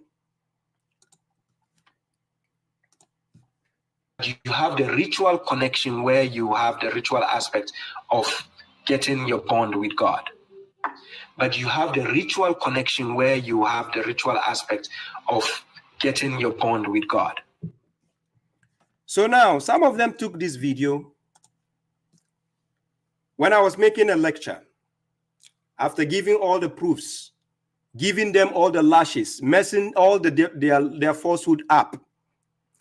When I was talking about ritual connection, where we have the ritual aspect which connects you with God, they thought I was talking about Salat. So I'm going to play the full video.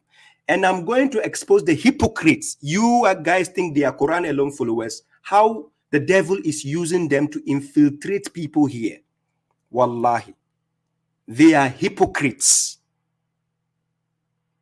Babashuaib, I will never consider these people as Muslims next to me. No, no, no.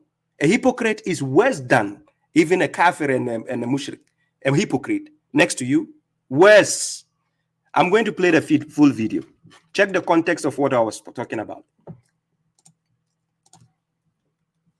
He says, you will never attain righteousness, al-birra, until you disperse from what you love. And whatever you disperse of anything, then indeed God is aware of it. So you can see, being good to my humanity, helping people around you, it is what is classified as the main righteousness. Because God says you will never, he used the word lan, not lam. He used the word lan. Lan is never. You will never attain righteousness until you disperse from what you love. And whatever you disperse of anything, then indeed God is aware of it. You understand? So doing the act of righteousness by helping other people around you is more valuable to God than any other thing. So humanity comes first before your act of rituals or anything. So we are not saying don't be good to people or be good among human beings, but you have the ritual connection where you have the ritual aspect of getting your bond with God. Understand this point. Aha. Ladies and gentlemen, did you see the full context of what I was talking about? Did you hear me mention Salat there? Did you hear me say Salat means following closely? Did you hear me say Salat means connection? Did you hear me saying anything about Salat in this context? Hey, Akrobetu. No. Akaebeneza, let's use this one.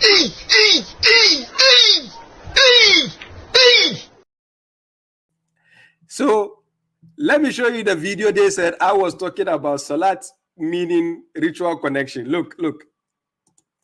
You have the ritual connection where you have the ritual aspect of getting your bond with God.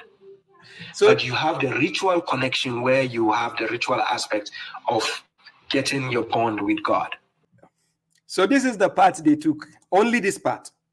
And then they said, I'm saying that salat means ritual connection. Where did I say that?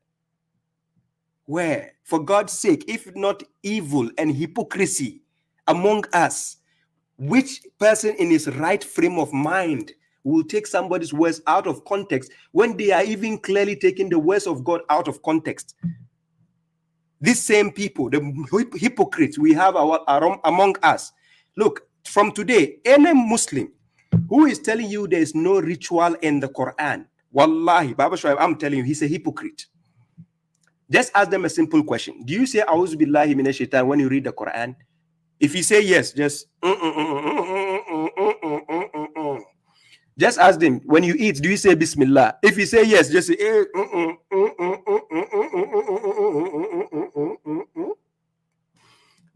God says we should glorify him morning and evening. As the hypocrites among us, they're not following closely.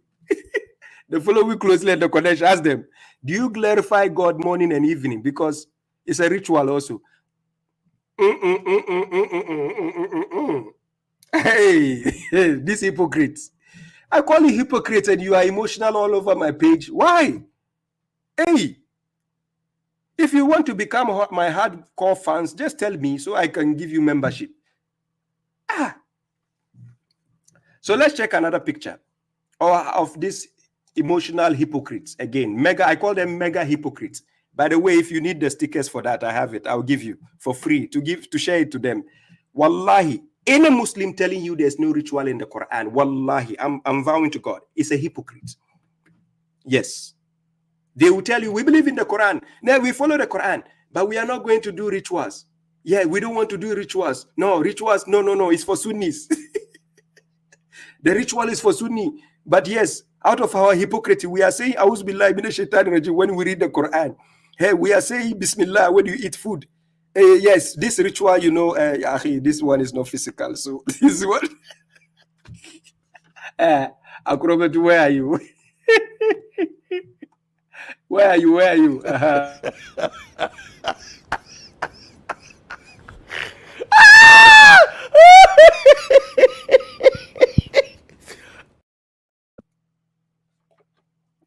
Let's go to the next picture. I'll put the link. Tell the following closely people to get ready. I'll put the link. You join me. Let's see if you can even articulate the things you say. And let's see the test of time. If you can stand babashuaib, you prep it today. Another picture. Let's expose these hypocrites. You think when babashuaib is dealing with the Mushriks and they are running away, you think I'm just it's easy task, huh? Okay. So the next picture is this one.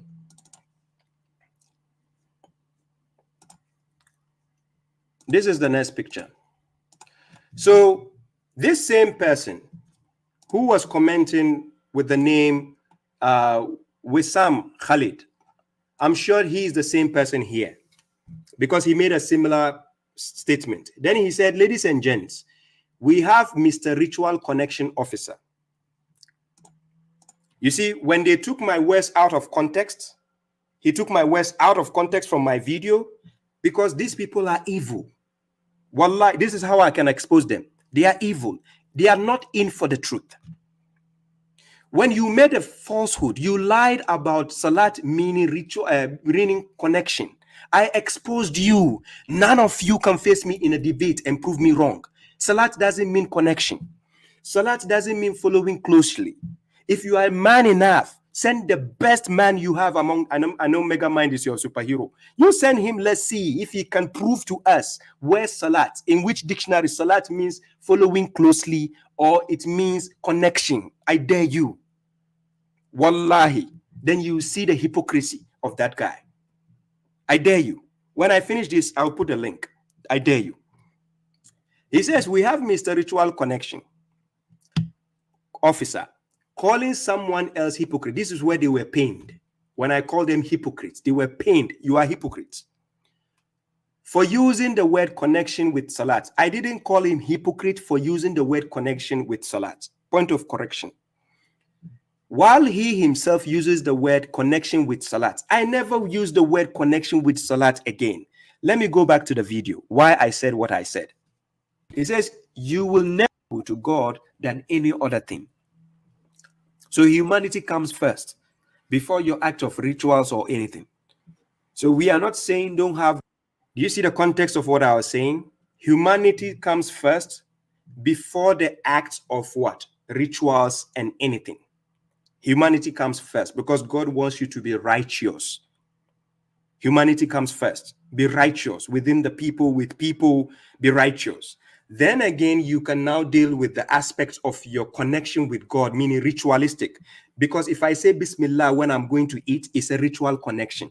If I say A'udhu Billah when I'm going to read the Quran, it's a ritual connection. Why? Because these people are just ignorant. They don't, academically, I don't know if they've done well in school. They don't understand the meaning of connection. I was using it in the context of connection with God in every means ritualistically. I wasn't even speaking about salat in the context. You understand? So when you see the hypocrites, you will notice them by the way they speak. Their signature is all over.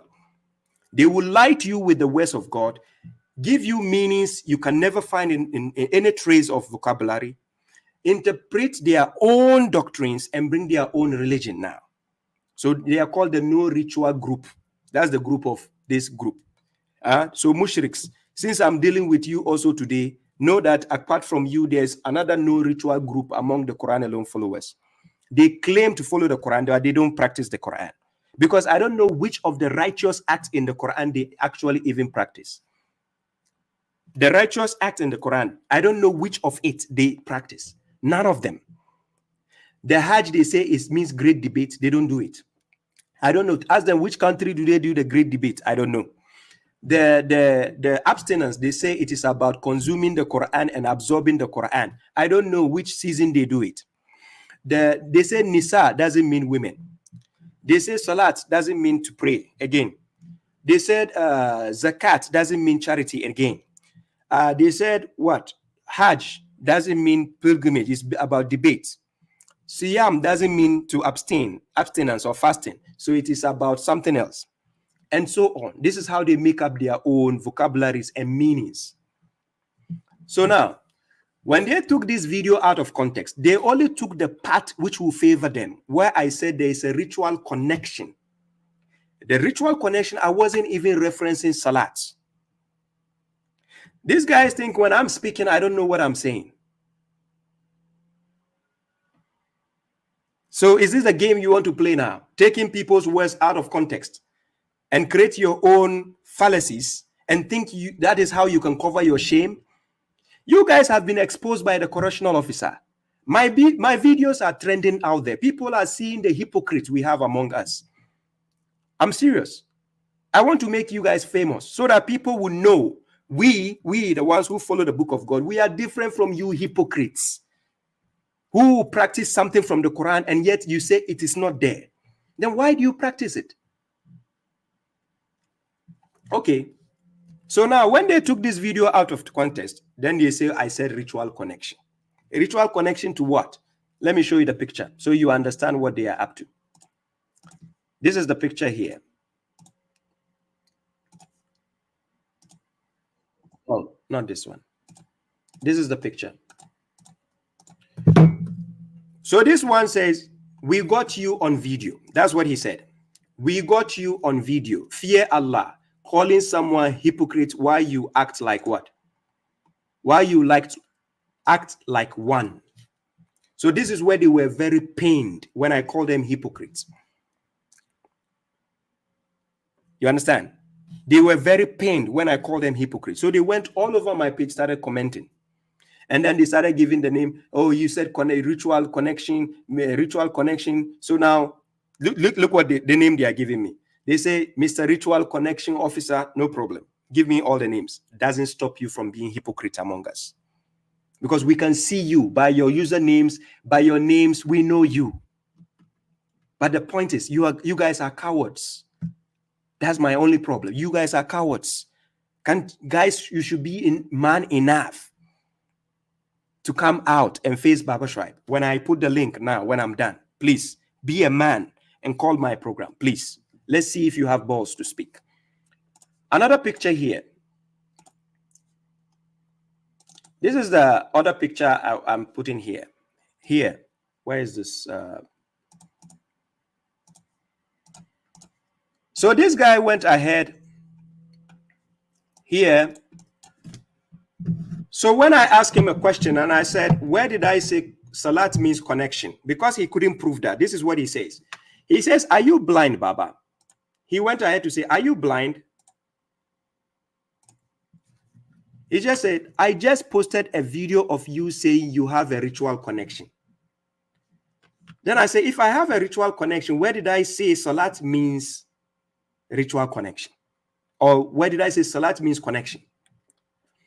Then he says, please tell me what is your ritual connection, if not the salat. Do you see where he started assuming? This is where English is difficult for some people. I don't know. They claim they are Americans, though. Because if they are Americans, it doesn't mean you understand English, for God's sake. That you should understand that. Now, this person is claiming he's from America, but let me show you why he doesn't understand English.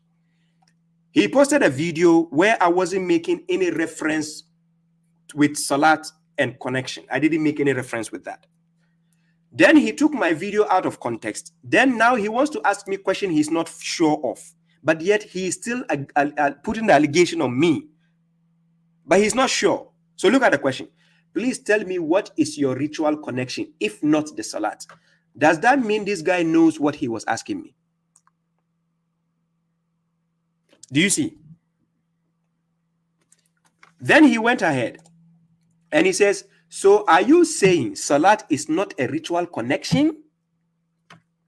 Ladies and gentlemen, do you see the hypocrisy in their own words? Now, this is when they don't want to accept the correction of not understanding that salat doesn't mean connection in the first place. You guys lied and I corrected you. But because you hate correction, you now came back to twist the arguments as if now who is lying here? So you don't want to take correction. Do you understand why I'm the correctional officer? Because you guys are scared you are scared of me like the way donkeys are running away from a lion. Wallahi. None of you, no ritual group can stand me one-on-one. I dare you. None of you. Then he says, now he goes ahead to say, admit it. You got caught red-handed. Where? Who caught me? When I caught your mega mind, red-handed of him lying that salat means following closely. And he went ahead to say salat means connection. Is that not red-handed? Where was I lying? Or you think I started doing videos today? Go and check the internet when I started making live lectures. I know you people hate me so much. Say, oh, this guy is arrogant. This guy, yes, because you cannot reach my level. Where God has put me, you are struggling to meet that level. That's why you hate me. Nothing. Do you think people who show me love and support, do you think they are fools? Or do you think if I'm here deceiving people, you have people in the audience actually listening to my lectures and benefiting from them? Or you guys are just jealous of the position God has given me all of a sudden? You guys are just jealous of my position. Right? So then he says, admit it, you get caught red-handed. And he says, and you dare call someone else a hypocrite. So this is the word hypocrite was paining them. You are still hypocrites. I'm proving it today again. Why you are hypocrites. Let's go to the third picture. This is the third picture. Let me put it on the screen. The third picture, this is what they said. The person sent. His name is Wessam Khalid. He's a hypocrite, by the way. Another hypocrite. This is the picture. So then he says, you are a hypocrite for scrutinizing someone else for using the word connection with salat. I kept on correcting you. I didn't call Mega Mind a hypocrite because he says salat means connection. That was not the reason why I called him a hypocrite. But because you people fail to listen for correction. You people are bozos, for God's sake, bad losers, desperate for attention, and desperation is killing you guys. You are hypocrites among the Quran alone community. I'm just telling you for a fact. I'm not going to beat around the bush. You guys are hypocrites. So I'm telling you so that you know. He says you are a hypocrite for scrutinizing someone else for using the word connection with salat, when you yourself have your ritual connection. You do. Hey, I never said there is no ritual in the Quran. There is ritual. As a matter of fact, I repeat to you, whenever you read the Quran and you say, A'udhu billahi minash shaitan rajim, I seek refuge with God against the accursed devil, it means you are a hypocrite. Because if you say there is no ritual and you are doing this before you read the Quran, that makes you a hypocrite. That's the definition of a hypocrite. When you eat, do you say Bismillah? Do you say in the name of God before you eat? If you are part of the no ritual people and then you say Bismillah before you eat, wallahi, God bear with me, you are a hypocrite. Yes. God says believers should glorify him morning and evening. In Quran chapter 24 verse 36, it is there. Quran chapter 19 verse 11, Zechariah told his family to do that. Glorify morning and evening. It is there for believers as well. Do you do it? Because you hypocrites don't do it. You don't do such things. Glorification is there. Glorify God. At least say Alhamdulillahi Rabbil Alameen. Morning and evening. Do you do it? You don't do it. Hypocrites again. Professing a belief you don't even practice. And you claim you are Quran alone followers. Such hypocrites. Then he says, what are the ritual connections? Then he gave himself the answer. He says the salat.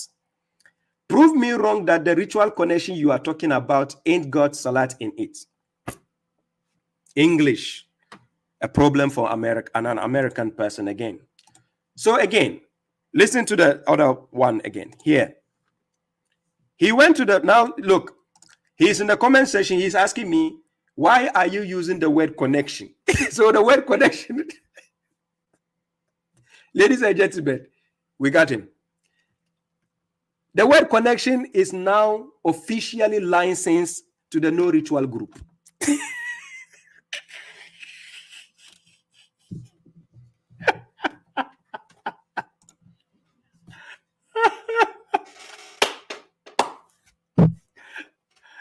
Sister Sifa, God bless you. Thank you. Thank you for the support.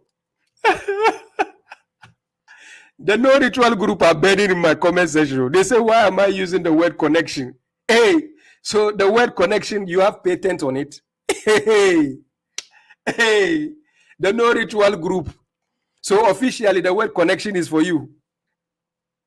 Hey, you guys will burn in hell for your hypocrisy. Where did God say the hypocrites are going in hell? Let me show you the verse so that you see it on the page where God says he's going to put hypocrites in the hellfire. Quran chapter 4. I'm going to show you the verse of the Quran where God says he's going to put hypocrites in the hellfire. Yes, Quran chapter 4, verse 145. Check the screen. Check the verse where God says he's going to put hypocrites. He says, Innal munafiqina fil darkil asfali minan nar. Walan tajida lahum nasira. God says, indeed, the hypocrites, listen to the verse carefully. Indeed, the hypocrites will be in the lowest level of the fire, and you will never find a helper for them. Who are the hypocrites? Who say there is no ritual in the Quran, but yes, they are doing rituals. When they read the Quran, they say, A'udhu billahi minash shaitan rajim, before they read the Quran. And when they are going to eat, they say, Bismillahir Rahmanir Rahim, before they eat. All these things are found in the Quran. These hypocrites among the Quran alone followers, they know about these verses. And yet they say there is no rituals in the Quran. When I ask your Mega Mind, chapter 5, verse 2, Sha'a'ira, he should translate. I dare him. Was he able to translate? He made 5 hours videos. Let him translate those words for you. I've exposed that comedian for you. So now he cannot make meanings for you anymore. right? He's giving you the following closely and the connection.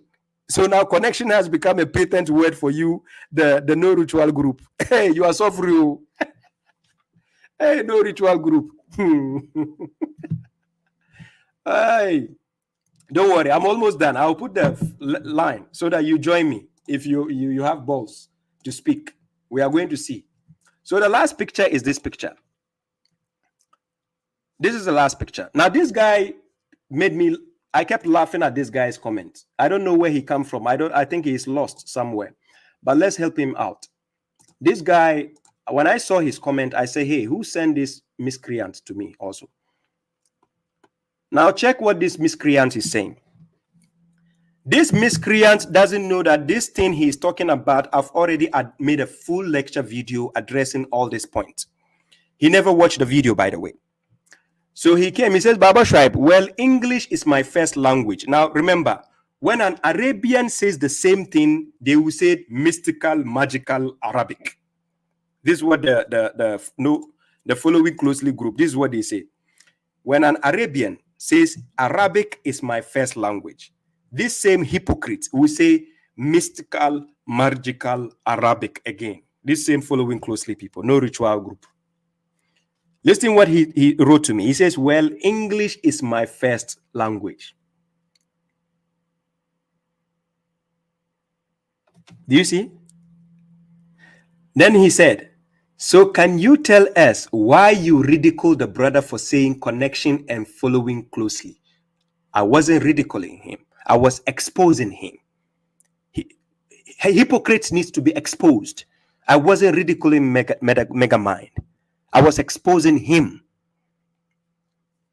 Then he said, when these words literally have the same meaning, the idea was not about following closely having the same meaning with connection. The idea of exposure there was, salat doesn't mean following closely, and it doesn't mean connection. Let the guy come here and prove to my audience. Let's see if he has knowledge other than guesswork. The guesswork he keep doing. Because you guys are ignorant. You don't go and study. Go to right people to study Arabic and know the Quran. You are going to a following closely person who the Mushriks in UK don't even take seriously. And you think he has knowledge. Mega mind. Mega hypocrites. So then he says, in truth, it is you who misunderstands English. You are in a nation where English is but a secondary language. Oh my God.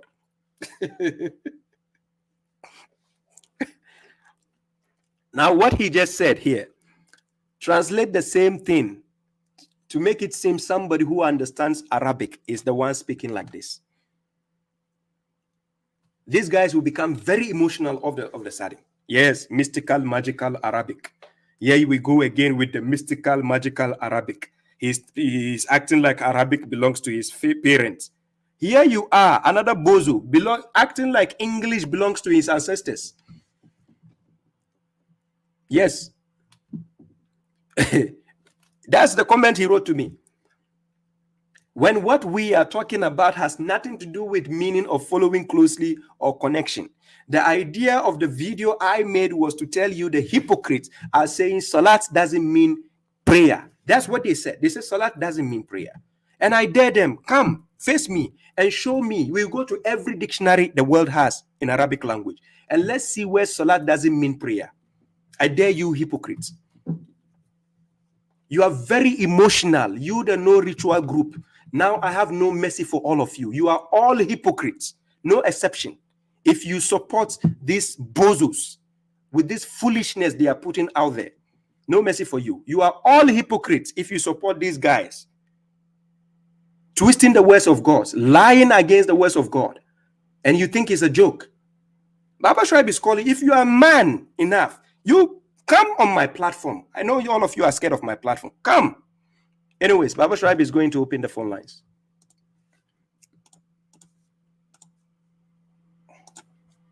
This is my phone number on the screen. +358 466 803144. And I'm going to put the invite. You can join me via StreamYard. Let me put it in the comment section. This is the invite there. You can join me. Let me see. Can I pin it?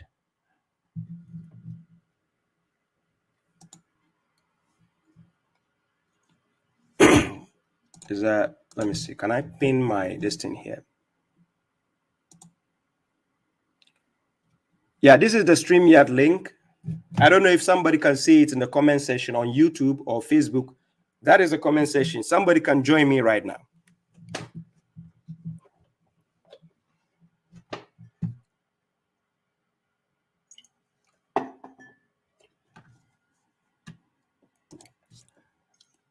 The following closely hypocrites. babashuaib is ready for you. Call me.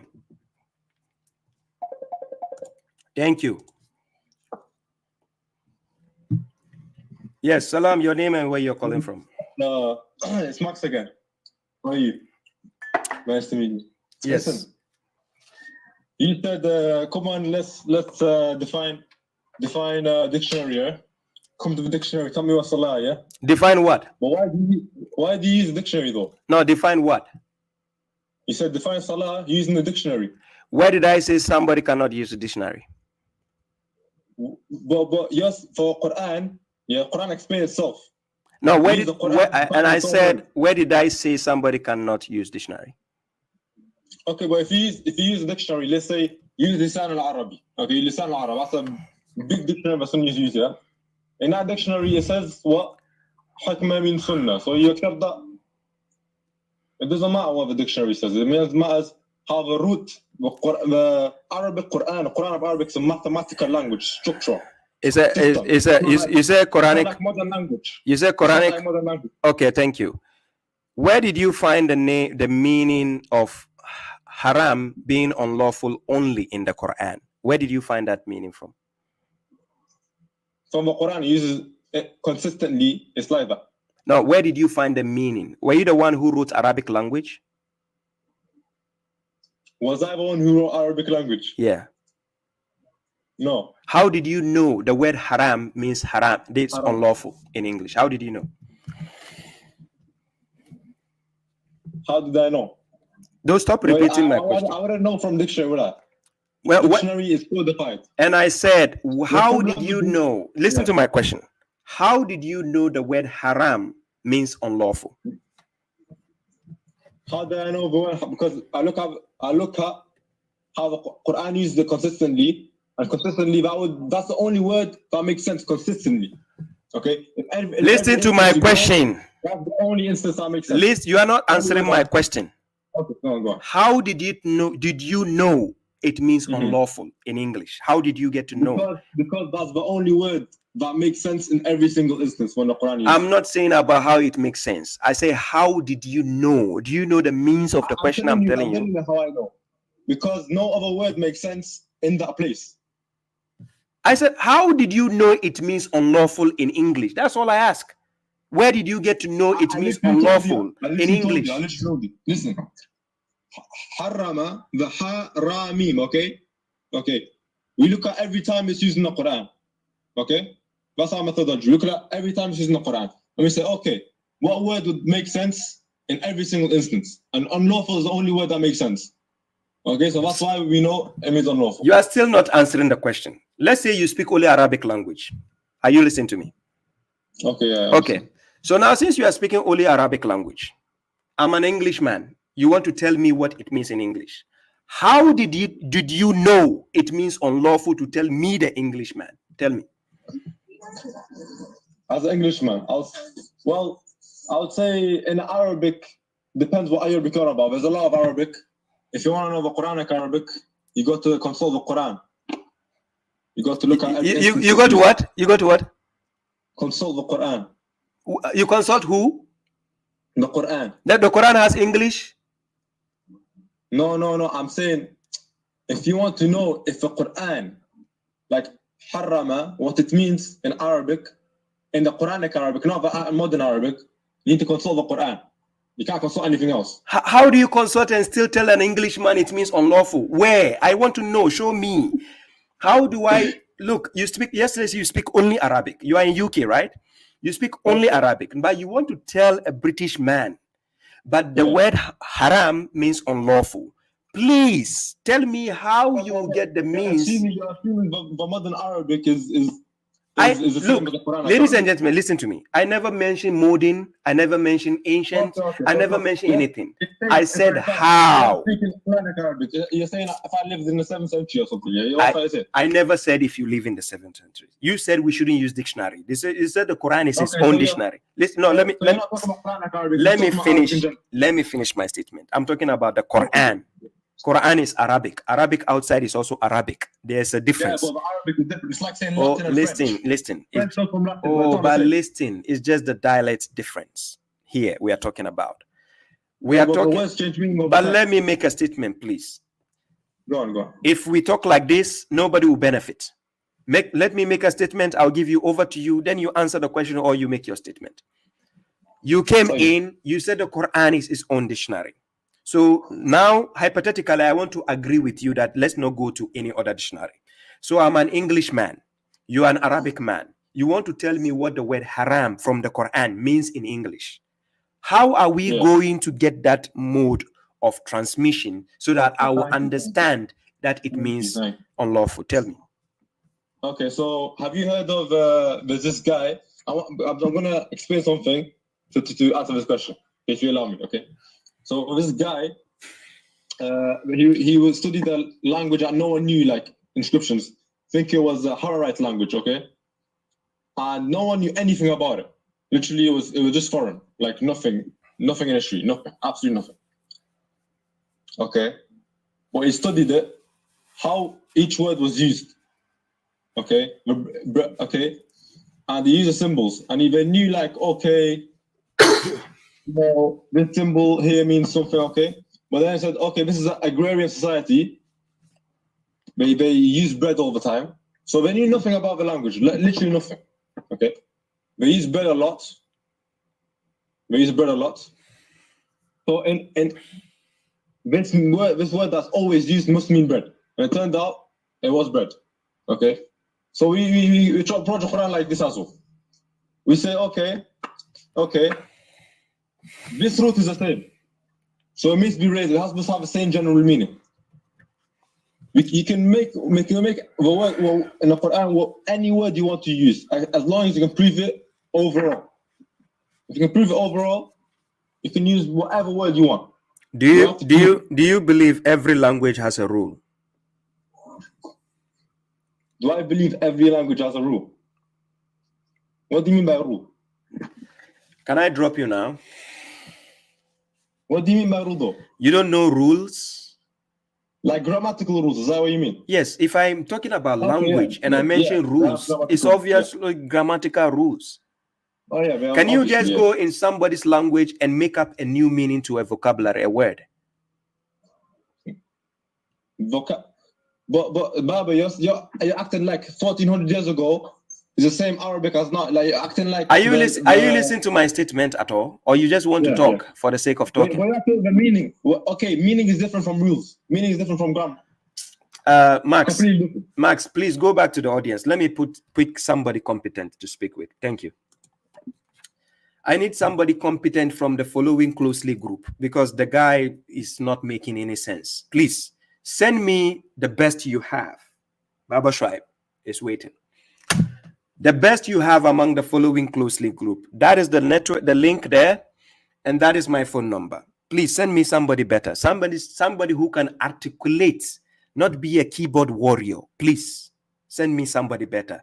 I have wise people to talk to or lecture here. Please. I'm waiting, please. I have like 15 minutes before I go. Don't send me somebody who will come and tell me MF or BS or something, please. I want to live my life in peace. I don't want anybody to insult me now. My kids are looking up to me. Salam, your name and where you're calling from.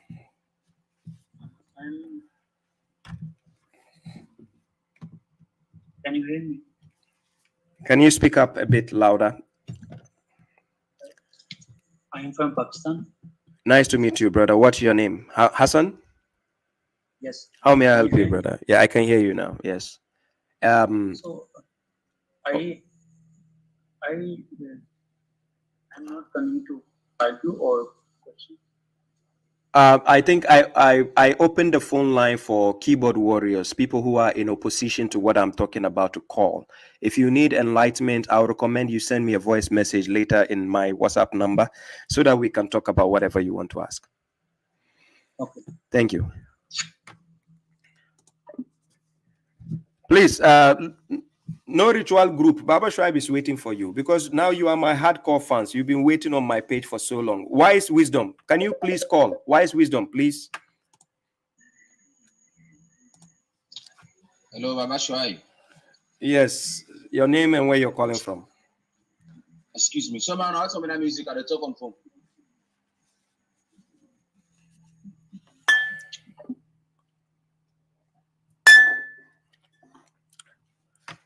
Wise Wisdom, please, can you call? Please, I'm begging you in the name of God. Please call, please. Please call me. Wise Wisdom, don't be a keyboard warrior, please. All the following closely, guys, I dare you, those commenting on my page, I dare you, call. I'll give you 10 minutes. Call me. And I would just want people to see the foolishness of the way you even talk. Articulation. You can't even articulate words properly. That's what I want to show people.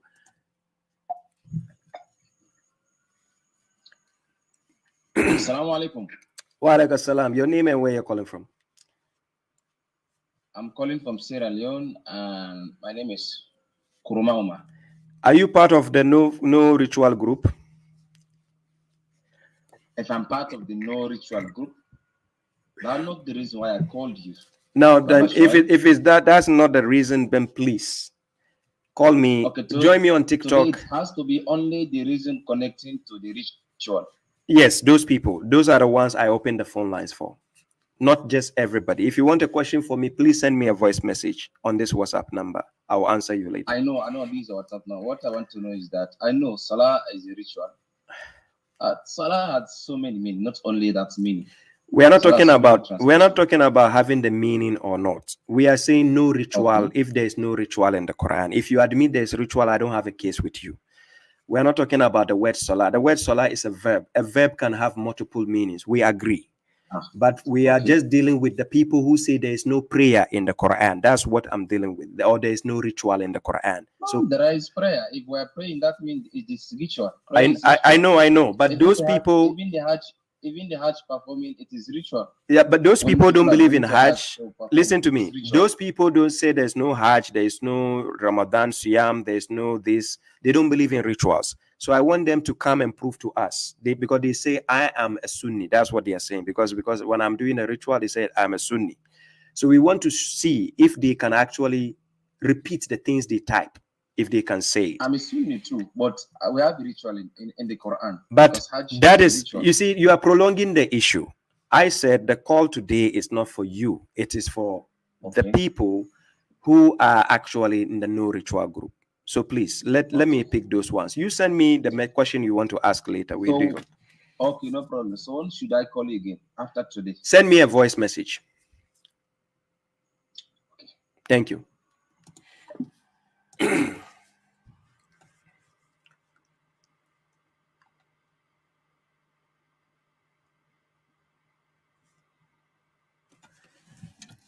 Yes, the no ritual group, I'm waiting for you, please. I want you to prove to my audience how Baba Shuaib is misleading people. You said Baba Shuaib is misleading people. I want you to prove to people. Yeah? From here, I'm going to TikTok very soon. This is what I want you to do, because I think your Mega Mind superhero said he's scared of my platform. That's what he said. He literally said it. I have a picture to show you. He said he's scared of my platform because he thinks, no, my platform, he cannot trust me. That's what he said. So it means I was a fool enough to trust him on his platform, right? So, yeah, obviously. So,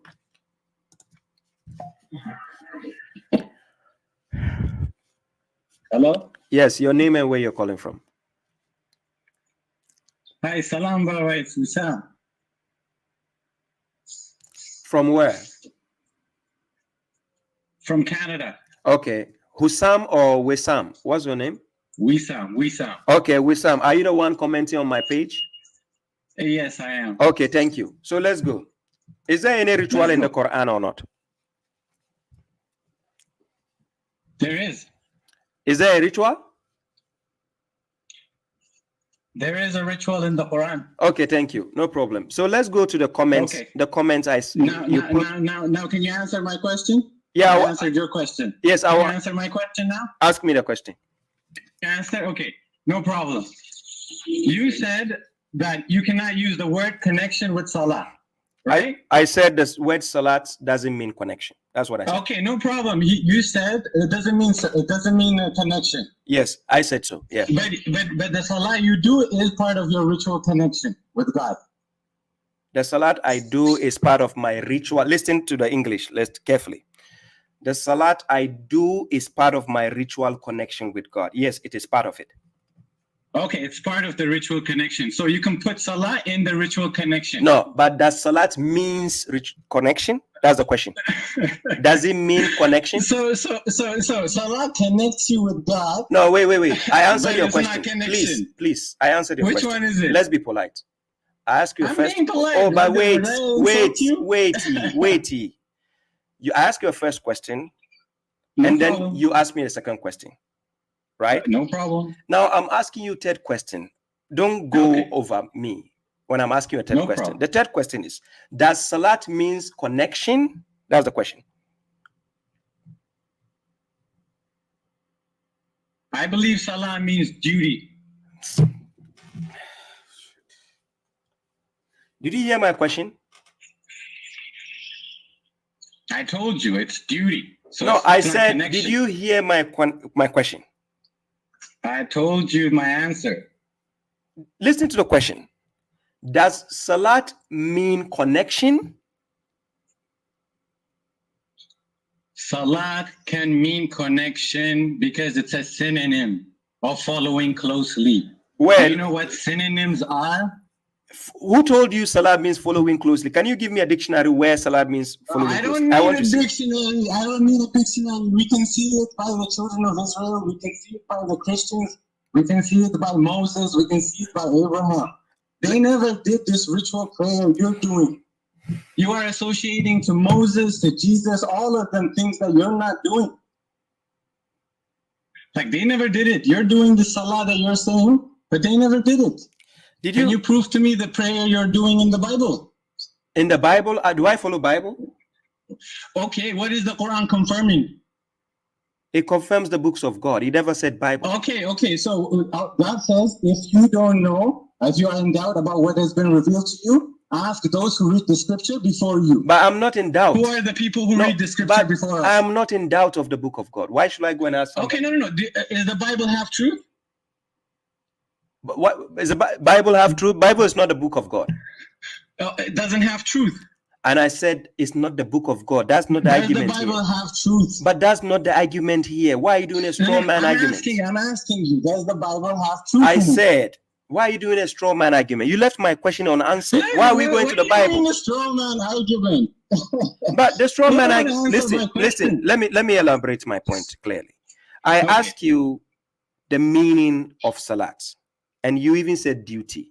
And you say it doesn't mean connection. Then you again say it can mean connection because it means following. Oh, wait. Let me finish my statement. I'll give you the chance to talk, please. Then you said now it can mean following closely because following closely is synonym to connection. Now that's synonym to duty. Hey. Okay, no problem. That sounds like a contradiction to me. So then I said, can you prove? Problem. Let me explain. But wait, let me finish the point before you explain, for God's sake. The point is, you sounded contradictory. So then I told you, give me the proof of where you get the meaning. Then you said, we are not going to the dictionary. That's what you said. Then now you change that. I just need to go to the children of Israel and the Christians. I just need to go to them. Allah says that day before us had revelation. And if it says that they were told to do aqimus salah, they should know it. It's common sense. Didn't the children of Israel aqimus salah? It's in the Quran. We see it from the Quran, not from. I'm not following the Bible. I follow the Quran for my guidance. Okay, what is the Quran confirming? No, are you with me? The Quran. I know, but what is the Quran confirming? But I said I follow the Quran for my guidance. Wherever. Okay, so where was the guidance before the Quran? But, listen. Before the Quran came, where was the guidance? Listen. There was no guidance before Quran? Listen. If we are supposed to go to Can the... you answer wait. Wait. Let's have a conversation, for God's sake. Why are you guys like... Can't you have a conversation? Why are you not patient with us? Why?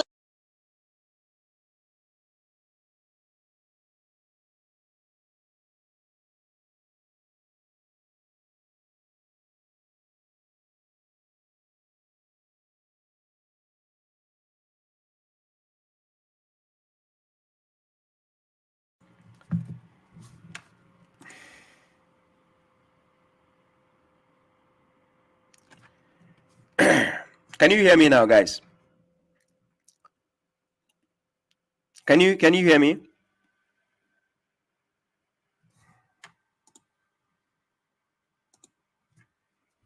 Can you hear me, guys?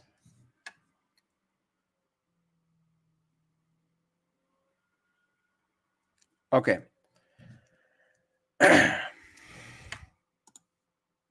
Are you there, Wissam? Hello? Are you there, Wissam? Yes, I'm here, Baba. Yes, I'm trying to have a civilized conversation. I don't want us to be running over us. Don't get too excited, because then there's no fruitful conversation here. What I want us to establish is the Quran is the book of guidance. According to your leader, Maverick, Megamind. Stop. He's not my leader. You see, I gotta stop you right there. He ain't my leader. Okay, no problem. Just because we share the same ideas. No problem, because you Please. Oh no, you came acting. Don't say he's my leader. Okay. Never said he's my leader. Okay, it's okay. You came acting you were acting like a stand for him. That's why I'm saying it's your leader. Yeah, because you said you called him a hypocrite. Yeah. And I saw you using the same word connection when you're talking about Salah. You're saying that Salah is one of the ritual connections you have from God, aside from the good works you do to humanity. Is that what I spoke to in the context of my video when you trimmed my video? You said aside of the good works we have to do for humanity, we have a ritual connections that we do. And then and did I say part of the ritual wait. Is your Salah. Don't contradict me. Did I in my video ever say Salat means connection? Now you're acting like the Christians. I told you part of your rituals. Look, just tell me. I'm asking you. Is not my ritual but connection. I'm asking you a simple question. I'm asking. Just tell me that. I'm asking. Just say my ritual connection does not include Salah. I'm asking. Just say that. Listen to my simple question. The allegations you put on me in the comment section. I'm saying, in my videos, is there anywhere where I said Salat means connection? Please answer for the audience to hear. You have many words for Salah in your translation. You have litany. I'm asking you. Listen to the question. Can you have a civilized? Can we have a civilized? You have one word, Baba. But please, can we have a civilized discussion, please, for God's sake? Continue, Baba. I said my video that you trimmed out of context, and you went in the comment section thinking I have the whole day to answer you. You said I am saying Salat means connection. Please be honest in front of God. I said you. Oh wait, let me finish. Connection. Let me finish my statement. Is there Why any? Are you misquoting me? But let me finish my statements. Okay. Is there? Misquoting me. I didn't misquote you. So let me finish. Then you fix my statement. We can't be talking over each other. There's no conversation here. Did you call me so that we can just go over each other like that? I said, ask a simple question. Is there anywhere in my videos where I say Salat means connection? Please answer for the audience to hear. You did not say Salah means connection. You said aside from the good deeds that you do for mankind, you have the ritual connection. And we all know, including yourself, that your Salah is the ritual connection you were talking about. No. Anybody who can see the video, you were talking about No, stop there. Now, this is the hypocrisy. You see, after answering my question, then he goes ahead to put his own whims and desires. He says, we all know that whatever you are talking about, we know. I just told you, when you read the Quran and you say, A'udhu billahi minash shaitanir rajim, it's a ritual, and that is another ritual connection. If you say Bismillahir Rahmanir Rahim when you are going to eat food, that is another ritual connection. When you glorify God, not salat, not prayer, when you glorify God, when you wake up in the morning and you say Alhamdulillah Rabbil Alamin for waking you up, and then in the evening you say Alhamdulillah, it's a ritual. God asked us to do that. All these things has come as a package. That is why in the context of my statement, I said ritual connection. But because we have some hypocrites within us claiming to be Quran alone followers, they start twisting people's words out of context all of a sudden. That is exactly what these guys were doing to me. And thank God he called. You see, when I'm asking him a civilized question, do you see how he goes around beating around the bush? Question. What did you say? Okay. Is your salah part of the ritual connection that you do? Yes or no? I've already answered you that. Is it yes? No, I've already answered you. I'm not going back to that statement. Look, you see, you don't want to answer. No, I said I've already answered you. Can we? No, can you answer? But I've already answered you. It's on the video. Scared? I'm scared of who? Just Wesam. say yes or no. No, who am I scared of? Okay, just say yes then. No, I said who am I scared of? Connection that you do. I said I've already answered you. Did you didn't hear my question? Oh, okay, so did I just say I've already answered you? Just please tell me kindly. Just be like, Wissam, yes, salah is part of the ritual connection that I do. Wissam, when we started the conversation, were you paying attention to anything I said at all? This conversation on the phone? Yes, this conversation. Did you listen to anything I said here? I was answering you without listening to you then. What do you think? Do you think I was just answering you without listening to you? Then why did you ask me to repeat something I already said? No, I'm asking you. It's easy. You can just say, Wissam, let me just answer you clearly. Wissam, Salam, it's okay. It's okay. I got what I wanted from you, so it's okay. Have a nice day. So you guys. Now, ladies and gentlemen, now this is the kind of people, when you are talking to them, they are not paying attention to anything you are saying, because he just wants to come and argue for the sake of arguments. Now, these are the people, this is part of the people, no ritual. But you say he admitted in the beginning there is a ritual in the Quran, right? But these same people are going against me, calling me Mr. Ritual Connection. Oh, God is up there. There is God. Iyad Bilal, when he called last week, he also said there's a ritual connection. There's a ritual in the Quran. This guy Wissam also says there's ritual in the Quran. But I don't understand what is the problem with these people. So you admit there's a ritual in the Quran, but then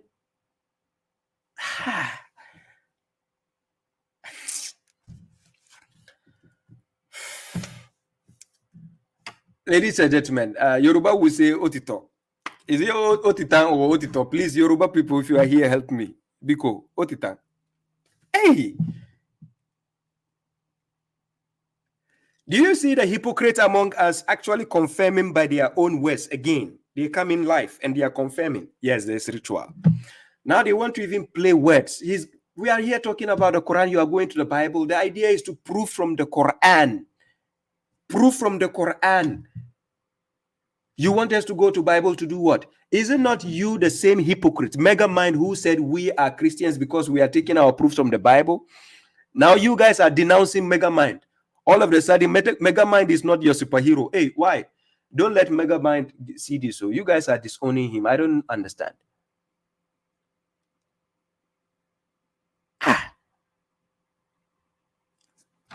Yes.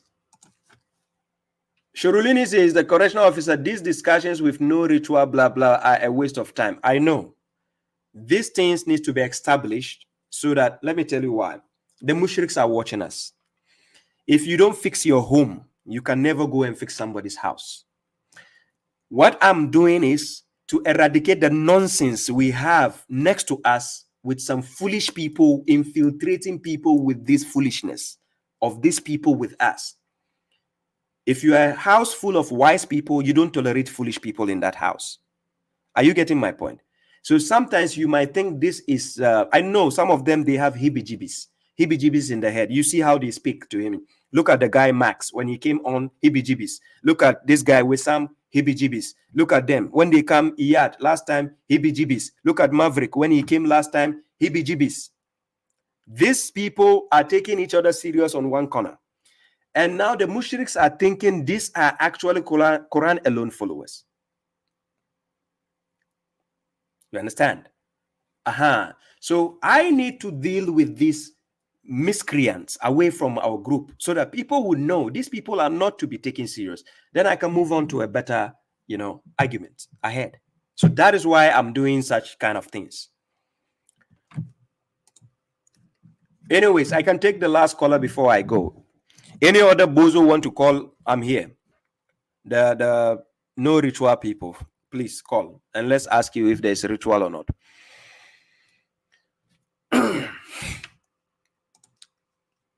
Yeah, he says yes, but those people say no ritual because they simply do not want to pray. They will inevitably end up leaving the religion. It's obvious.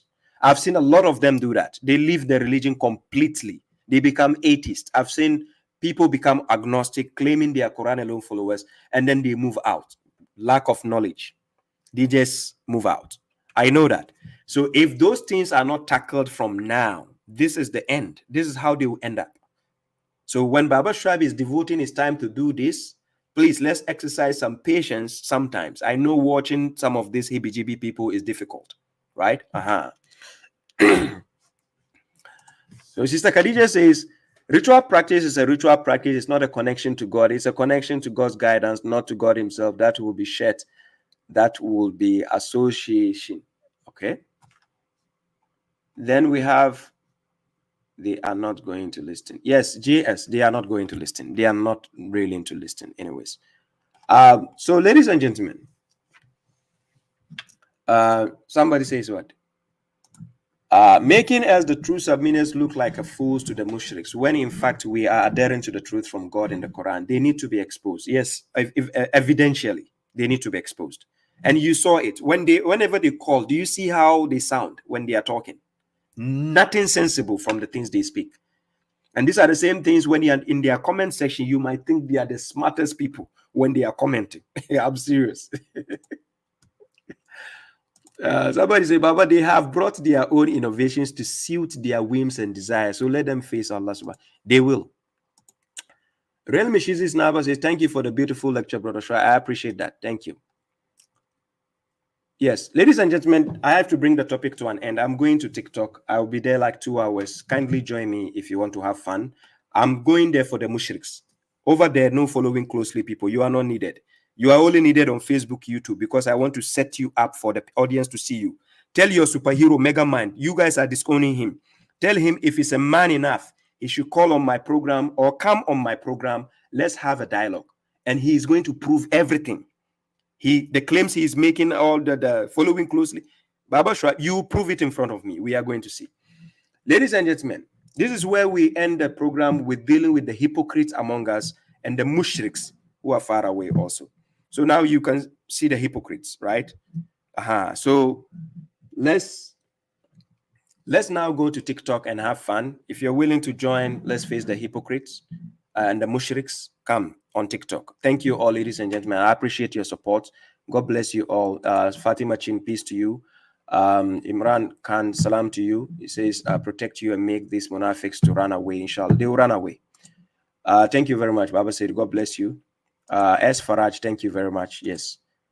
Thank you all, ladies and gentlemen. Balogun, thank you. For those joining on TikTok, I'll be there waiting for you. Thank you all for the time. Abdul Samad, thank you.